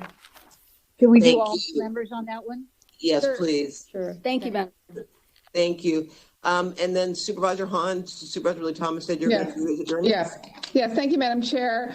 I move that when we adjourn today, we adjourn in the memory of Chadwick Aaron Bozeman. His death came as such a shock for so many people. He passed away on August 28th. He was only 43 years old, but he'd had a 4-year battle with colon cancer. He is, of course, well known for playing King T'Challa in the 2018 blockbuster film Black Panther. After graduating from T.L. Hanna High School, he attended Howard University in Washington, D.C., and during this time, he also completed a summer program at the British American Drama Academy in Oxford. He received his bachelor's degree in fine arts from Howard University in 2000 and later graduated from the Digital Film Academy in New York. He was evidently well prepared for success in all of his endeavors. Mr. Bozeman worked as a drama instructor at the Schomburg Junior Scholars Program in Harlem, New York, before relocating to Los Angeles in 2008 to focus on his acting career. His on-screen portfolio includes numerous films such as 42, Get On Up, and Marshall, where he portrayed the lives and stories of Jackie Robinson, James Brown, and the Honorable Thurgood Marshall. He was the recipient of an NAACP Image Award and a Screen Actors Guild Award. Mr. Bozeman will be remembered as an actor, a director, a writer, an inspiration, and a role model to thousands for his many artistic contributions to the entertainment field. He's survived by his wife, Taylor Simone Ledward, extended family, friends, and fans who will miss him dearly. He had too short of life, but what an impact he made. And I move that when we adjourn today, we adjourn in the memory of the Honorable Gwen Moore, who many of us know. She was a former California State Assembly member. She was 79 when she passed away recently. She attended the University of California, Los Angeles, where she earned a Bachelor of Arts teaching degree and teaching credential. She was elected to the Los Angeles Community College District's Board of Trustees in 1975, and in 1978, she was elected to represent the 49th District of the California State Assembly, which encompassed parts of Orange and Los Angeles counties, including the communities of Long Beach and Catalina Island. And during her 16-year tenure in the State Assembly, Ms. Moore introduced over 400 bills that were later signed into law. She served as Majority Whip and Chair of the California Legislative Black Caucus and on the powerful Assembly Utilities and Commerce Committee, where she served as chair for 12 years. Following her tenure in the State Assembly, Ms. Moore established GEM Communications Group, a Los Angeles-based consulting company that assisted with the development and the implementation of legislative strategies, public affairs, and community outreach programs. She was also the founder and president of the Community Education Organization, a community service organization that offered after-school programs for youth. She served on several boards, including the California State Bar Board of Trustees, the California Small Business Association, and the NAACP National Board. She will be remembered as a dedicated public servant, as an advocate for community enrichment and youth outreach programs. Ms. Moore is survived by extended family, friends, and colleagues who will all miss her dearly. I knew her well, and as many of you all do too, my colleagues. She was a great woman. Yeah, we should be on this, all of us. Yes. Sad. This is sad. I know. She was great. She was small in stature, but a mighty force. I also move that when we adjourn today, we adjourn in the memory of Hee-Suk Lee, who passed away at the age of 61. She was the founder and owner of the Byuk Chongdong Tofu House restaurant empire. Ms. Lee immigrated from Korea to the United States with her husband and 3 children and studied graphic design and diamond grading at Santa Monica City College. She established the first BCD Tofu House restaurant in 1996 in the Los Angeles Koreatown community and later expanded the business to 13 additional restaurants nationwide. Ms. Lee was passionate about providing food security for vulnerable populations. She served as the president of the Global Children Foundation, a nonprofit organization created by Korean American mothers to provide food relief to children and families. Through her leadership, BCD Tofu House recently partnered with the Koreatown Youth and Community Center to provide meals to low-income seniors during the coronavirus pandemic. She's survived by her husband, Tae-ro Lee, 3 sons, extended family, friends, fans of the restaurant chain, and many, many more who will miss her dearly. I also move that when we adjourn in the memory of Lafayette Dorsey Jr., who was only 23 when he passed away. He attended Susan Miller Dorsey High School, where he excelled on the basketball team. In 2016, he helped lead the team to a Coliseum League title, was named the league's most valuable player, and was also an all-city point guard. After graduating from high school, he enrolled in On Point Hoops Academy, an athletic training and academic strengthening program in Oklahoma City. And then he transferred to the University of the Pacific in Stockton in 2017, where he began his studies in communications and played on the basketball team for 2 seasons. He recently transferred to Nichols State University in Louisiana, with plans to play on the basketball team and complete his degree in the field of communications. Mr. Dorsey is survived by his father, Pastor Lafayette Dorsey Sr., his mother, Chalisa, his sister, Adaraya, extended family, friends, teammates who will all miss him dearly. And finally, the last of Supervisor Ridley Thomas's adjournments are for Leslie Bellamy. Mr. Bellamy was 79 when he passed away. After completing his studies at California State University, Los Angeles, and earning a degree in business administration, Mr. Bellamy began a career as a real estate broker, focusing on land development and property sales. In the 1970s, he opened a business in Leimert Park called the Checkmate Club. Mr. Bellamy was also a co-owner of a Popeye's chicken restaurant franchise. In addition to his faculty position at Los Angeles Southwest College as an instructor for real estate and business classes, Mr. Bellamy was active with several community organizations and boards. He served as a 2nd District appointed commissioner on the county's Tax Assessment Appeals Board and the Regional Planning Commission. Mr. Bellamy also served as the president on the Consolidated Realty Board and as president and board chairman for the California Association of Real Estate Brokers. Mr. Bellamy is survived by his wife, Marilyn, extended family, friends, students, and the Los Angeles County Tax Assessment Appeals Board and the Regional Planning Commission colleagues who will all miss him dearly. Thank you, Madam Chair. Thank you. Supervisor Kuehl. Thank you, Madam Chair. I move that when we adjourn today, we adjourn in memory of David Belisario, a TV producer who died on July 24th. He started as a production assistant, but he knuckled down and very quickly rose to associate producer on Magnum PI. Through 4 different studios and 7 different series, more than 600 episodes in all, he steadily gained more responsibility and became a full producer on Quantum Leap, JAG, NCIS, and NCIS LA. He's survived by his wife, Alberta, his sons, Anthony and Peter, his parents, Donald and Margaret, his sisters, Joy, Leslie, Julie, and Troyan, and his brothers Michael and Nicholas. And I move that when we adjourn today, we adjourn in memory of domestic violence counselor Kendall Evans. Her courage, intelligence, and compassion made the world a much better place. She was relentless in her pursuit of equality, equity, and fairness for all. She taught, she wrote, she volunteered, she spoke up, she led by example.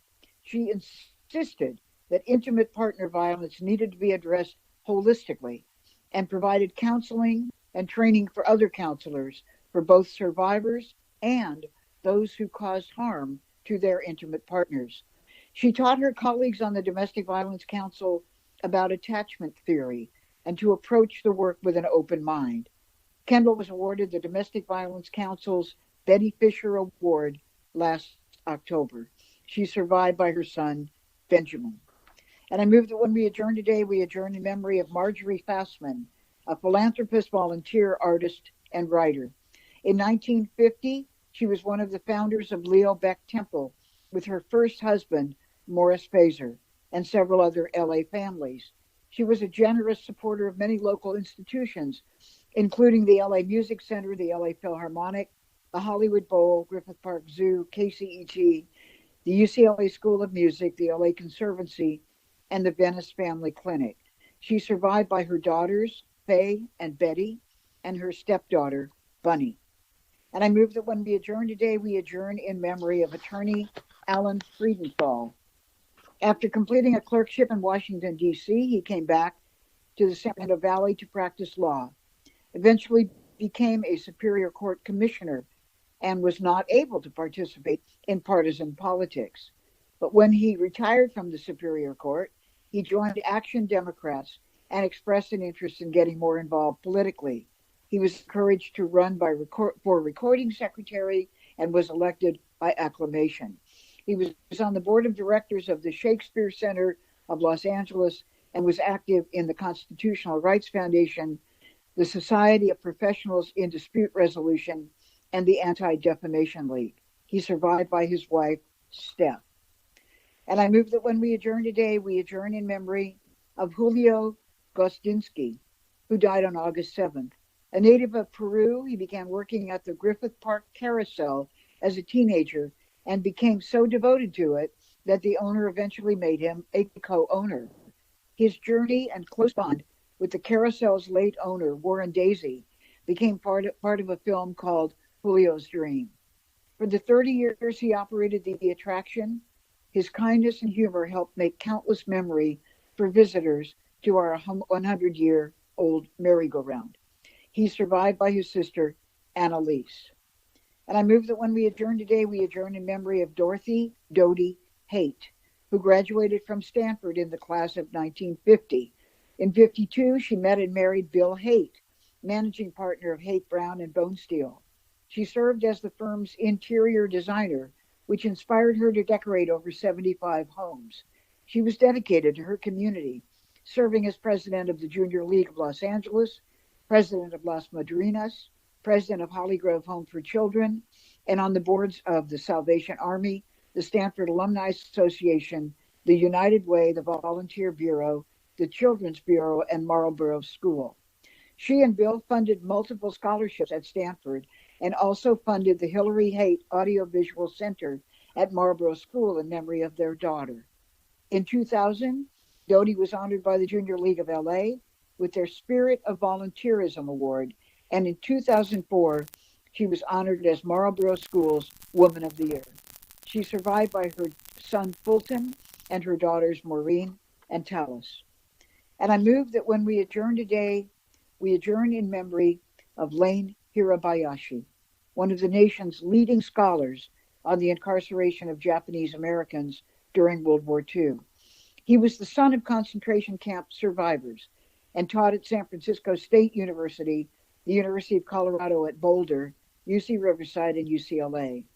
He is perhaps best known for his research about his own uncle, Gordon Hirabayashi, who was imprisoned when he protested the roundup of Japanese Americans after the 1941 attack on Pearl Harbor and took his case to the Supreme Court, which ruled against him. He's survived by his wife, Marilyn, and his sister, Jan Rice. And I move that when we adjourn today, we adjourn in memory of George Izumi. And I believe Supervisor Ridley Thomas wanted to join me in this. During World War II, he and his family were sent to Manzanar relocation camp in Owens Valley, where he worked in the mess hall, setting up the kitchen and cleaning up after the cooks. From there, the Army sent him to baking school, and he went on to establish Grace's Pastries, named after his wife. An established businessman, George found time to be president of the Master Baker Retailers Association, the West Side Optimist Club, and was a dynamic community fundraiser for events benefiting local Asian American youth organizations and countless Los Angeles schools and churches. In 1973, he was appointed to the LA Harbor Commission by Mayor Tom Bradley, who called upon him to help bridge and cultivate the trading gap between Los Angeles and Japan.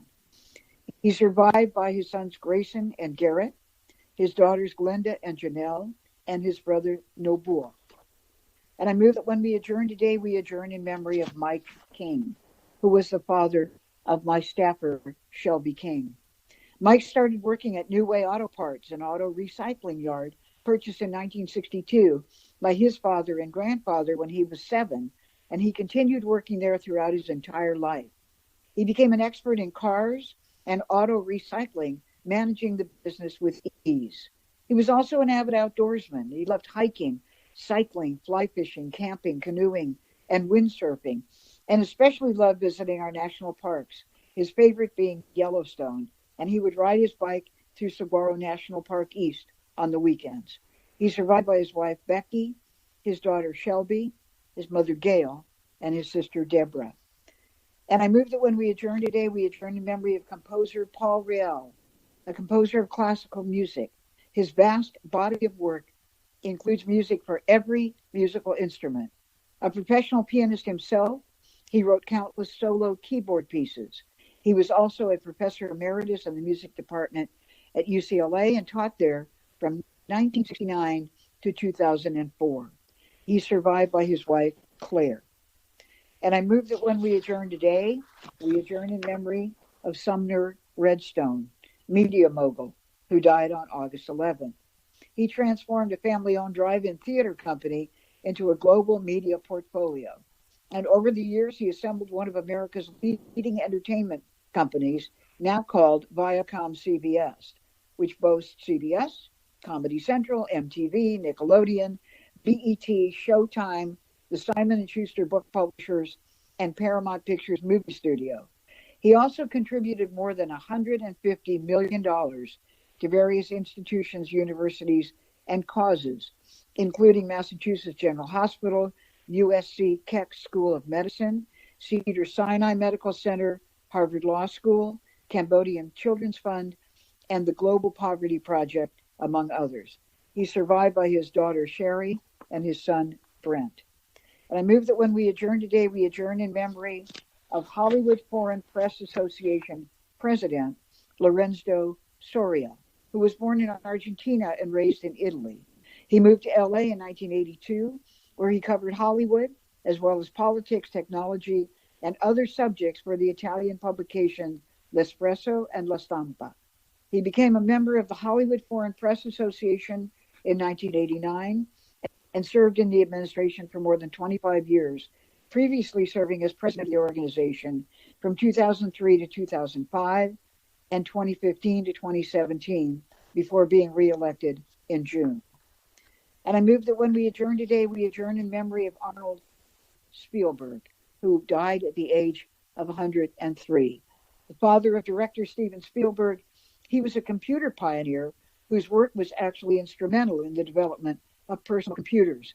He worked for GE and helped design a mainframe computer that would lead to the coding tool known as BASIC, which was instrumental in the creation of personal computers. He also designed the first electronic cash register. He's survived by his children, Stephen, Anne, Sue, and Nancy. And I move that when we adjourn today, we adjourn in memory of Brian Stockton, former Mattel CEO, who died on July 31st. His distinguished career spanned 4 decades, 15 years at Mattel, including CEO from 2012 to 2015 and chairman in 2015. Earlier in his career, he held multiple senior level roles at Kraft Foods Incorporated. He also served his community as a board member for the UCLA Mattel Children's Hospital and held positions on the executive and strategic planning committees for the UCLA Anderson School Board of Advisors. He was vice chair for